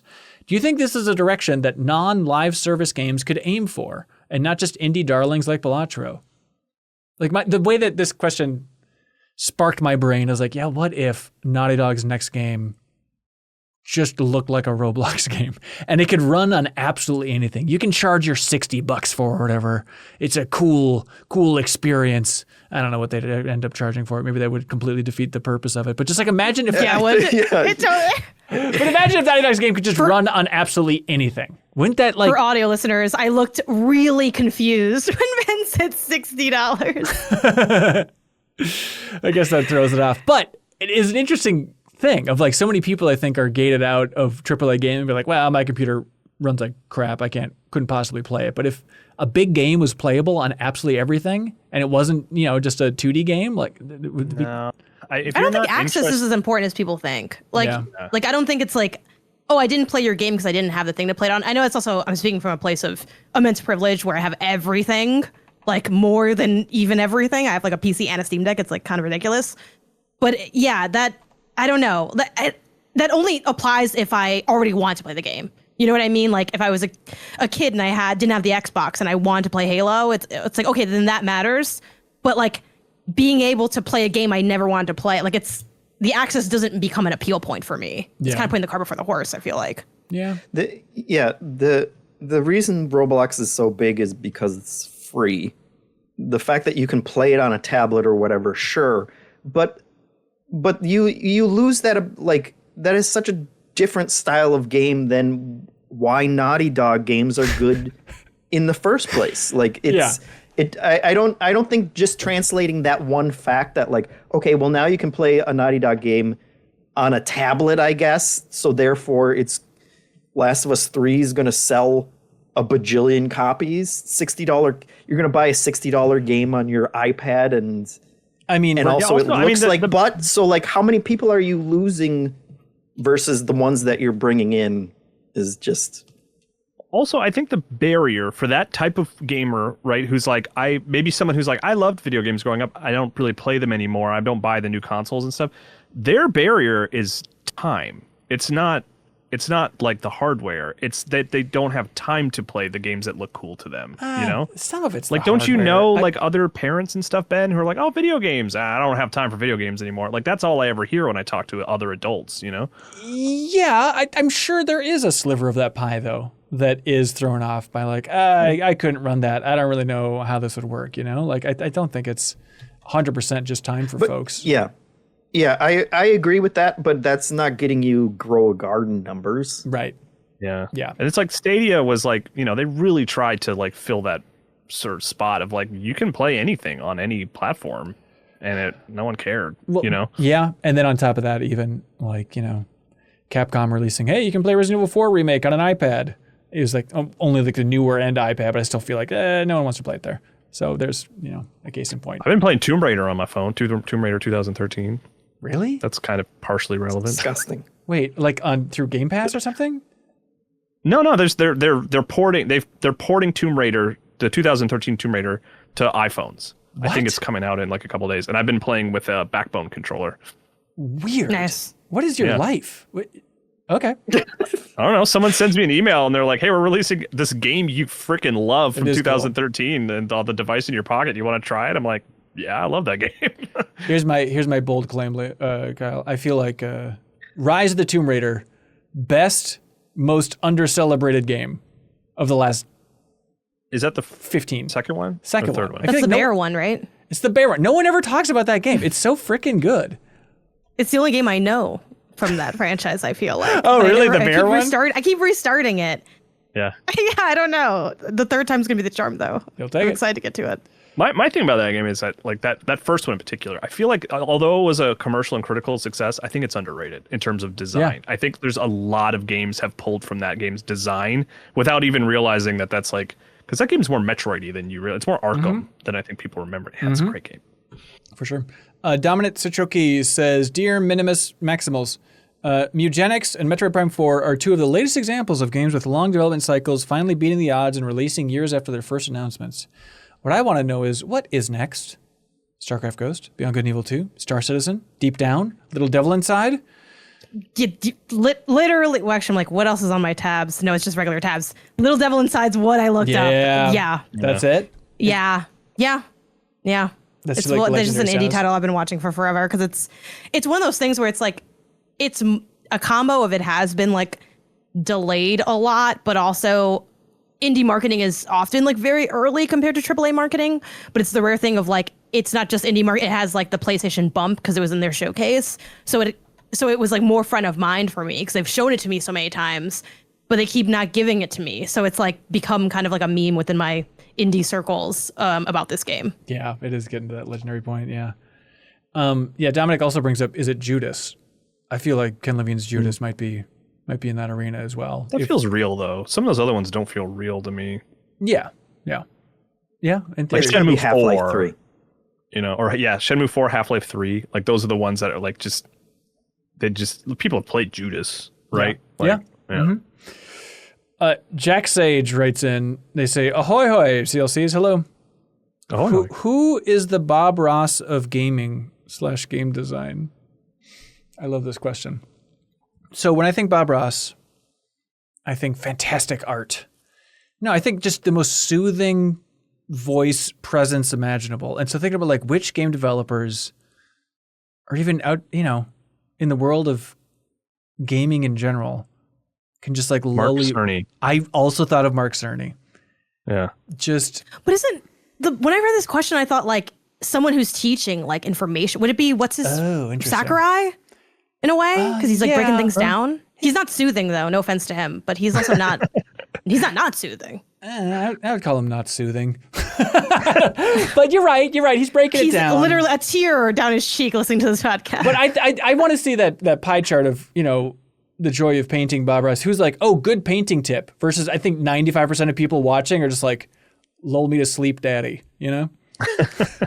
Really? I guess, but he's still to me, teaching the them. Bob Ross thing is like, I'm going to do something in 15 minutes and have something that looks amazing afterwards. Like you make it look so simple. And then after 5 minutes, it's like, oh my God, that's a cabin in the woods. And those are the prettiest trees that I've ever seen. Yeah. And I don't have a good answer for that because game development takes years. No matter. No. how The good you answer is are at just, it. I know this is a very specific thing, but if you ever saw Media Molecule make stuff in dreams. That was what I was going to say. I don't have a specific person, but yes, just kind of painting stuff out in dreams. John Very Beach literal. over at Media Molecule designing stuff, like There you seeing go. them being at the studio Answer. and having them kind of crank that stuff out so quickly. That's a good answer. Yeah.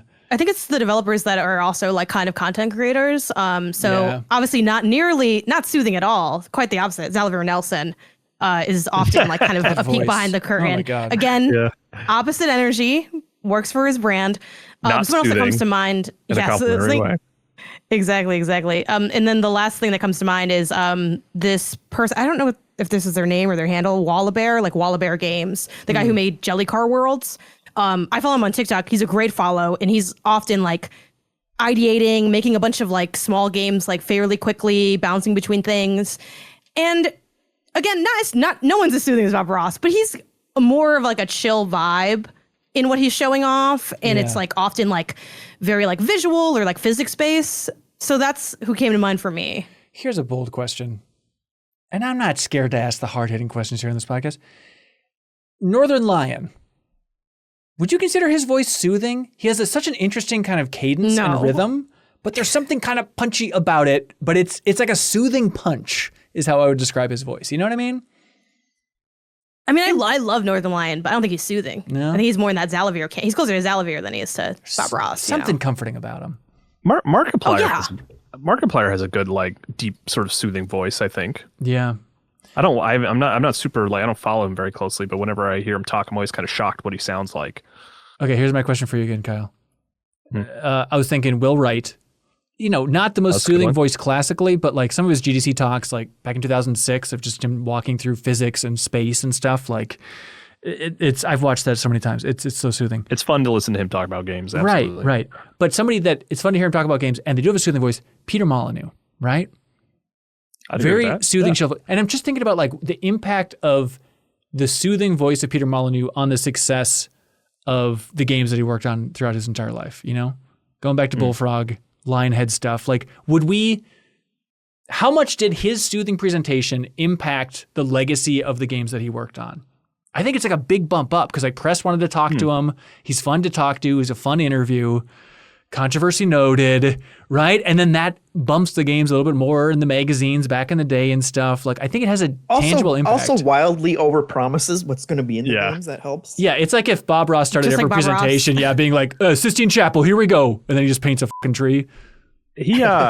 Molyneux also is like an early example for me that I can recall of someone who talked about making video games from a perspective of like emotion over like mechanics, if that makes sense. Like, I remember him talking about the dog in Fable 2 and talking about how it was going to affect the player. And he would even phrase it in ways of like, once you care about that dog, I've won. Right. Like, it's like the dog does this for you. The dog will find things for you. It'll help you fight. He was talking about it as more of like a connection to like an NPC in a way that was like unique to me at the time. I was like, I feel like I'm watching a lot of these Halo developers talk about making Halo, and they're talking about the placement of boxes and how bullets ricochet off things and, where the enemies are placed and stuff like that. And he was talking about like, when this dog gets hurt, you're going to feel bad. And I'm like, yeah, he's right. About that, at least. Catpernicus writes in and say the PS2 came out in the year 2000, the PS3 in the year 2006, PS4 2013, PS5 2020. So we're due for the PS6. Do you think PlayStation will release a PlayStation 6 within the next 2 years? Or do you think the price of RAM and GPU is increasing? They'll keep riding this current gen forever? That was my answer of just, it is complete chaos now to try and build a very technically ambitious piece of hardware and get it shipped out. It also, and maybe it's just me, it feels like AAA is in such a weird place right now. And like, what are the big how many big franchises do you have that you can hang your hat on and bet an entire company on? And what are the technical like revelations that we have with hardware now where it's like, yep, we're going to make a new console. It's probably going to cost $1,000, but the technical advantages are enough to make it worth it. And the franchises that we have that we can put on it are going to sell it to people. Yeah. And all of that just feels like disaster in the waiting. Yep. I feel like PS5 Pro specs, it was like, okay, sure, that looks better. Yeah, okay, the SSD, that seems great. The PS5 Pro, that was like the entire world squinting. Like, okay, I guess I can still see. And now it's like the BS meter is just going to be off the charts. Mark was lulling us to sleep with his beautiful explanation. It's true. But I don't know what the case would be. And so what do you think? I mean, if this generation goes on for 10 years, does that seem likely? A new PlayStation within 2 years it just seems unlikely to me. Yeah. Yeah. So the maybe twist though is that it's very heavily rumored that the PSX is going to be a bundled affair where it's going to be the PlayStation 6 console and then also a handheld that can run PS5-ish, PS4 type stuff, you know? And so maybe that would be a way of softening it. So it would feel like, all right, well, here's an avenue. But even that, I mean, with Valve, you're seeing with their hardware, they had that announcement recently where they're like, prices in the world is a bit too chaotic. We can't give you a date or a price yet for all of our hardware. Please stay tuned. And so if everyone's in that holding position, like, I don't know, 2028? Yeah, it seems so terrifying to try and figure out new hardware that people are going to get excited about. I feel like Nintendo came out with the Switch 2 at a good time. And even that, people have been like, kind of, you know, part of that is software, but it's also like, what's so special about this? Like, it's so expensive now, and things have gotten just exponentially worse since then in terms of how much hardware is going to cost for people. Yeah. Weird times, man. I mean, it's that thing. If the Switch 2 is still selling, I think it's selling faster than the Switch 1 did at this point in the life cycle. But still, the sales were really low over the holidays. So it's a weird thing to try and gauge the health of it. And which like Nintendo of all companies had room to grow compared to the power of the original Switch. Right. If you're building off of what comes next after PS5, I don't know. Yeah, what a mess. Sleepy Mailman writes in, they say, hey, MinnMax, the Switch 1 is getting close to outselling the PS2. Can't Sony just put out the PS2 again in 2026 and bump up the units sold for old time's sake? And if they can, should they? Yes, they should. Yeah, would they sell enough though to like bump it over? Like, would it make a difference? If they were selling PS2s in Walmarts right now with HDMI, right, coming right out of that thing, and they're selling it for $80, don't you think everyone and their nana would buy one? No, I really What don't. does a used PS2 cost right now? I mean, nah, hell no. I don't know. It was like it doesn't look like it goes for that much. Yeah, Okay. and also like, does this? I don't know if I would even buy that thing, and I Really? love stupid stuff like that. Yeah, I I guess guess that's it fair. depends on what's in the. I mean, I bought like the PlayStation Mini, and I bought the Super Nintendo Mini. Right. But those Yeah, are Mini's different different, though. SKUs. Those are different Yeah. SKUs. Yeah. In order for it to count, I guess you'd have to bundle it with like, these are the 20 best games that originally came out on this console. So here are 20 CDs with those games on them. It's kind of funny. I don't know. I don't think they could do it, and I think it's a fun idea to try to like push it over the edge, right? Right. Like they did that with Endgame, Right. They re-released Endgame and added a scene that everyone hated to like try to push it over Avatar, and it worked, right? Didn't it? Or It maybe is it didn't. funny. But like, Why do I like that? Why do I like these companies being so petty of just like, we just want this record. It's just so shameless. Maybe it's because you like analytics, right? Maybe. There's got to be something there. Yeah, maybe I guess. Which so. I like analytics Maybe. as well, but Maybe because it's not just about making money. It's the idea that this corporation actually cares about Yes.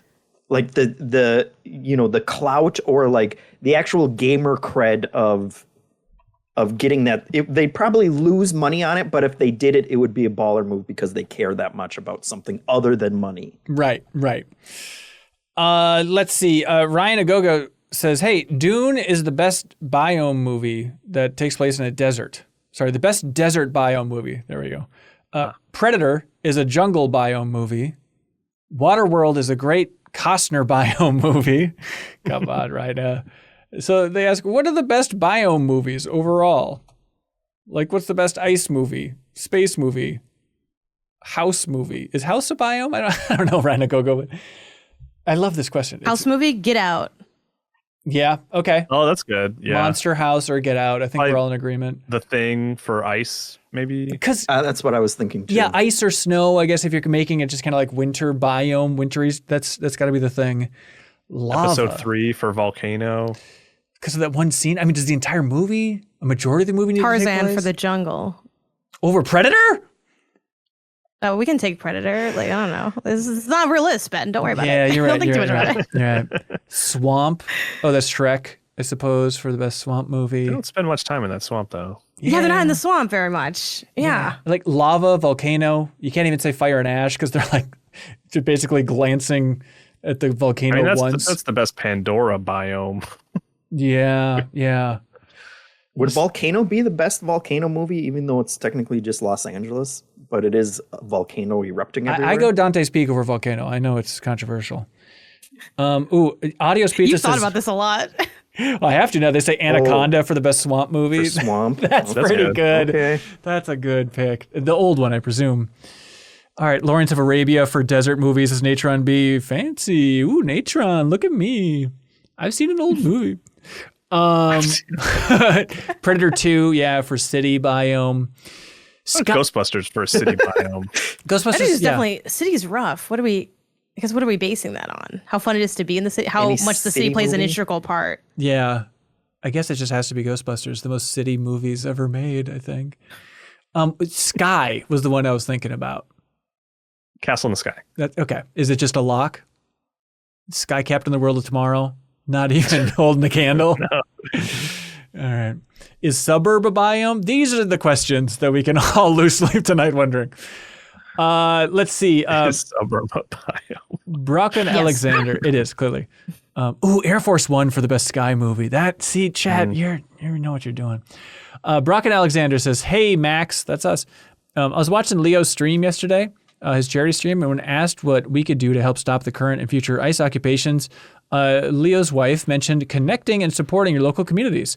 I love seeing how Minneapolis is supporting each other during this struggle, and it's been a big inspiration. My question is, what do you do to connect with your local communities and neighbors? How can I better reach out to neighbors and people around me? I love this question, Brock, and this is a very central defining question in Minneapolis at the time. There's literally your neighbors. Get to know them a bit. That's the easy route. If you want the gross techie answer, right? It's like Signal has been a huge component of Minneapolis here.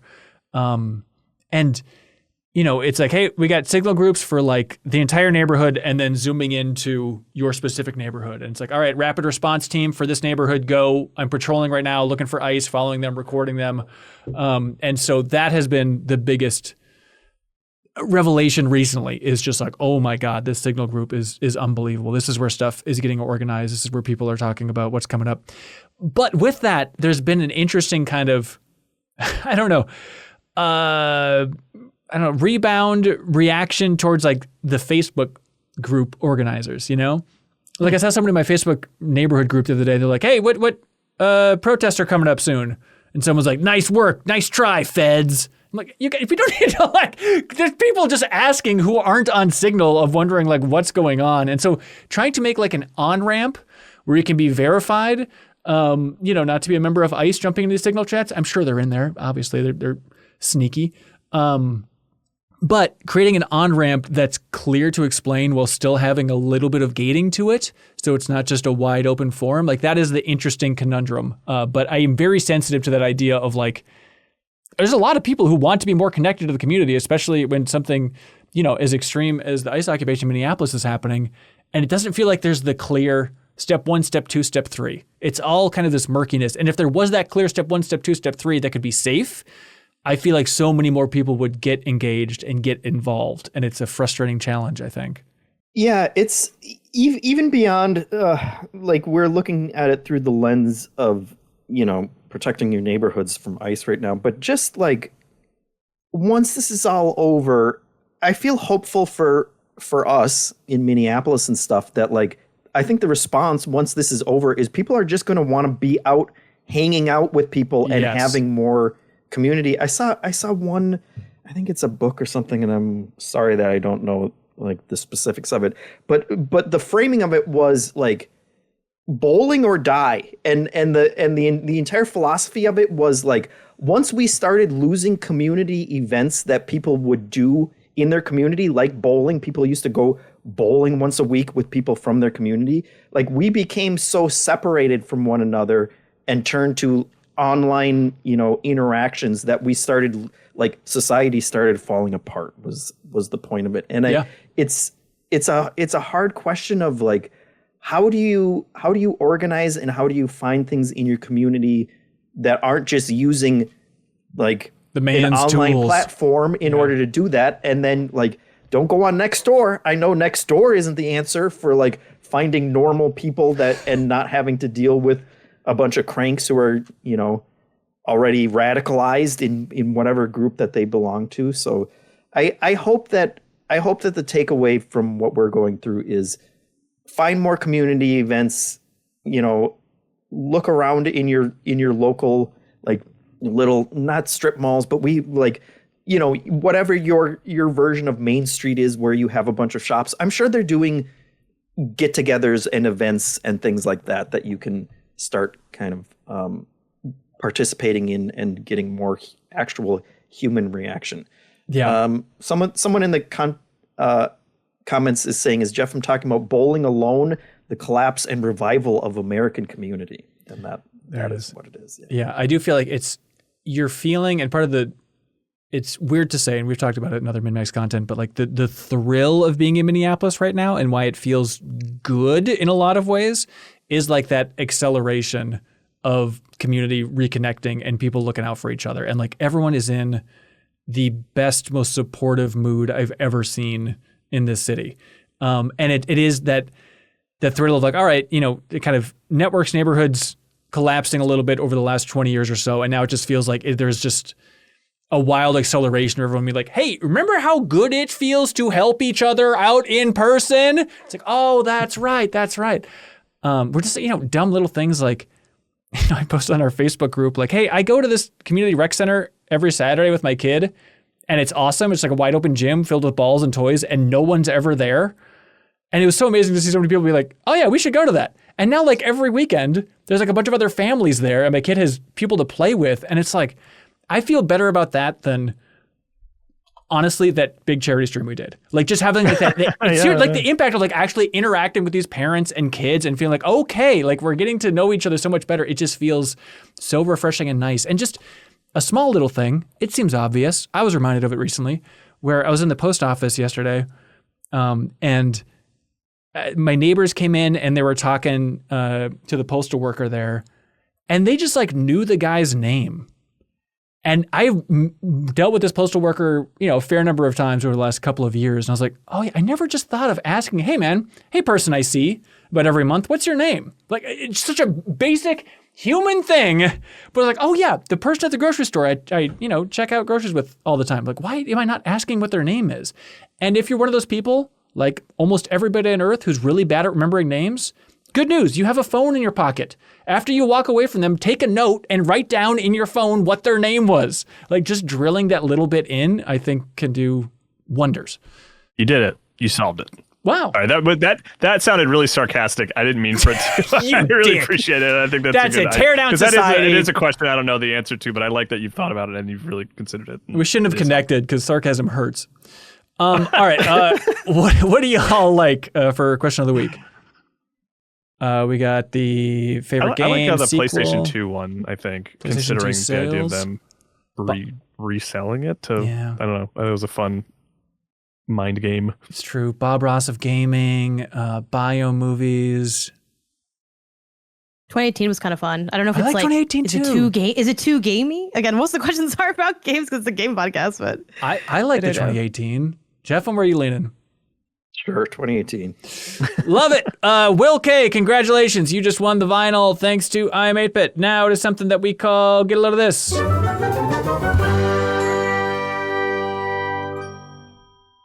Hey, get a load of this. Kyle, did you know that Pixar is celebrating its 40th anniversary?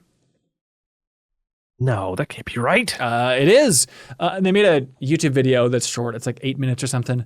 But it's called The Story Before Toy Story. Just about the early days of Pixar. It's like, all right, I've read some Pixar books. I think I get that gist, but I forgot about this or I never learned it. But they showed off a bunch of cool stuff like the original Tin Toy animation, that horrific looking baby. They have like a sculpt of its face, which is fun to see. But then what's really cool is they show like their old software that they were using, stuff like Showplace, where it's like, oh, it's just you can move 3D models and stuff, and we sold that. But they had software that is so cool and so early 90s, from like 93, I think. And it's just called 128. And it's like this really stylized, stupid logo, but it's just called 128. And it's just textures. And this was like a big thing that Pixar did. Is like, oh, we just sold 128 unique textures, and it flew off the shelves. But it's a lot That of used to be a business model, man. Yeah. It's weird. So yeah, YouTube video in the description below if you want to check this stuff out. I should probably watch Elio too. Yeah, we've all been meaning to watch Elio. We'll get to it. We'll get around to it. I don't The know, it only doesn't Pixar look movie good. I haven't watched. It doesn't look good and it's not good. Other than that, we'll all get to I Elio looked at at the some cover point. art. I did a big it was a big scroll through a bunch of stuff like after the Super Bowl. We're like, let's just mindlessly scroll through like things and talk about what we've seen, what we haven't, what we want to see. Like in my house, and when we got to that, I'm like, it just doesn't look good. Right? So yeah, sorry, Elio, had to catch it straight at the end of the pod. I don't know. Get a load of this. Oh, now you two have to say it Wait. at the exact same time. Sorry, you have It's to say your too entire late. things. More Horizon for me, Jeffem. Okay, no. Get a load of this is they're dropping Chicory, a musical tale, which is a kind of a new arrangement of the existing songs. It's like done with like Lena Raine in collaboration with Resident Union and Wishes Unlimited, which is like the studio and all of that. So yeah, just like more music from like a really, really wonderful soundtrack. I have that on vinyl, and like the vinyl collection is so cool. And I love seeing like just sort of all end remixes to things. Like I think that's really fun in the pop culture space. Like when the second version of Brat dropped and it was all like different versions of the album, I'm like, oh, this is such a cool thing. And then so to have this in the game music space, I think is really, really fun. So Yeah. shout to that. Sweet. Get a load of this. Mine is a depressing addendum to that kind of thing. It's a YouTube video called "It's Not You. Music Streaming is Broken Now" from a YouTube channel called Venus Theory. I don't know much about him. He is a musician, and he does a 40-minute deep dive on all the ways that music streaming as a platform is completely broken. And I didn't know most of it, and it blew my mind. He actually walks through it and does all the things that he's talking about to his own Spotify account. And it's things like you can say that you made a song, and you can say that it's a collaboration. And when you upload it, you can say, okay, well, this was a collaboration with Adele. And then you can say, and I want the royalty split to be 100% me and 0 for Adele. And then you say everything I said is true. And when you press it, it apparently just gets uploaded to Adele's like playlist and gets pushed out to all of her people. And there's like no oversight to it whatsoever. He did it to himself with a brand new account that he made and spent like the $30 or whatever that you have to do it. There are other grifts where you can basically like, and now they're using AI for it, where you can take someone's music, put it into an AI website, say, hey, make me a song that sounds like this. And it will, and then you take that and you put that into Content ID and say, this was the song that I created. When you use Content ID, it asks you when it was originally recorded, and there's apparently no like checking that. So you can say, I made this 5 years ago. And then when you put it up, you say, okay, please check and make sure no one has made songs that sound like this. And they'll get flagged. And then you can say, okay, well, I want to monetize that because it's on my copyright infringement. Like there were like 5 things that he walked through that are so completely broken that has resulted in the current state of no one making money streaming music. Links So below. check that out. Kyle, redeem us. Hey, get a load of this. This is pretty similar. I came across this video of a mechanical organ, which is this big like self-playing like organ. It has all kinds of like statues and stuff on it that do stuff. And so they did Get Lucky from Daft Punk in it, and it was really fun. And I enjoyed Nice. But they won't make a cent off it, thanks to Jeff. Let's get a load of this. No, they won't. Copyright. It's Get a load of this in the Discord. Leafeon shared, and they get a load of this channel, a fun video, which is the grand opening of Poke Park Kanto, that weird little Pokemon park in Japan. And there's just an hour-long video of just like walking through the park at the opening, and it's cool. It's cute. There's little stage shows and stuff. Leafeon pointed out, you can see Junichi Masuda. He's like signing autographs and saying hi. It's not like the focus of the video. He's just like casually, you see him in the background talking to fans and stuff, which is really, really sweet to see. Which, by the way, Janet, I don't know if you're in the same camp as me, but like, I got emotional during that stupid Super Bowl commercial when Lady Gaga was singing the Jigglypuff song. Like, it really got me. I was like, Gaga knows that. I remember singing that song when I was a kid. Like, it freaking worked, man.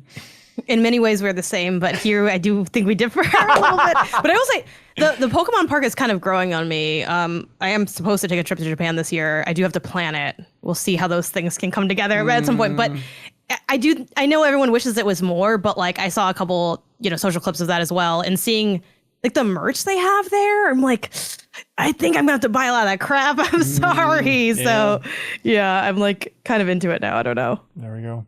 All right. Well, that's it for this episode of the MinnMax Show. Thanks so much, everybody, for watching, listening, sharing, all that fun stuff. We got a bunch of stuff going on MinnMax's channel. Again, you can check out our YouTube channel for that reaction stream for the State of Play, all those reveals, all that fun stuff. Also, on Monday, we had an interview go up where we like doing this every year, where we take some of our favorite games and then let the developers talk to each other about it, kind of pick the other developers that they want to talk to. And so we had an interview go up on Monday, which is with the developers of Despelote, one of my favorite games from last year, and Consume Me, and then Perfect Tides, which Station to Station just came out a little while ago, and Jacob Geller in particular and Kelsey are gaga over that one. And so it's those three groups of developers talking about making quote-unquote memoir games or autobiographical games, talking about games based on their real lives. And so it's a nice Venn diagram there. So hopefully you all enjoy that conversation, including Jeffem. I did not realize this, but AP Thompson, who was on that call, and is the co-director of Consume Me. He's the guy who's behind Titanium Court, that game that we played the demo of. That seems super cool. So I'm looking forward to when that game is eventually coming out, whenever it's happening, where there's a demo out there for this narrative match 3 game. That's super cool. So that's up on our YouTube channel and the bonus podcast feed. Also, we talked about it last week and plugged it last week, but just a reminder, Pew Pew Bang, Season 3 just kicked off. All about online crushes is the first episode. Janet, what Haley does in that Tinder roulette for video game characters is one of the most diabolical things I've seen in podcast history. Genuinely, if you don't care about the show, which I have no qualms with people dipping in and out of content. There's a lot of stuff out there. Go to it. Go to that segment. It's very much worth your time. There is some it's funny because when making any show, especially something seasonal based, it's as you're doing it, you're kind of like, what are going to be the big episode? We had so many iconic moments from last year and the last 2 seasons. And when we got to that part, I was like, this is now a contender for the best episode of the season. And it's the first episode, which is kind of insane. Yeah. So definitely worth checking out. I saw one comment that was a nice double whammy compliment for us. So we can really crawl up our own butts talking about it. But one comment was I had been ignoring Pew Pew Bang. And then there was that MinnMax highlight reel of the best moments of 2025. And they're and there were so many amazing moments from Pew Pew Bang that I eventually checked out the show, and it turns out, yes, the show is that good. And so this is just a reminder that Pew Pew Bang is that good, everybody. Subscribe on your favorite podcast Thank you for helping app. us gain a new audience with that reel, Ben. I appreciate it. There it is. Also, let's see, GeForce Now. Jeffem is streaming games this Thursday, so that's also going to be archived on the bonus YouTube channel. But last week, I streamed Cairn through GeForce Now. And honestly, there's a lot going on in my life at the moment, a lot of travel. I'm out at DICE at the moment and stuff, but perfect world, all I want to be doing is playing more Cairn. That game is so freaking cool. Nice. And so I streamed it through GeForce Now. Believe it or not, it runs great. And there's a Cairn demo for free.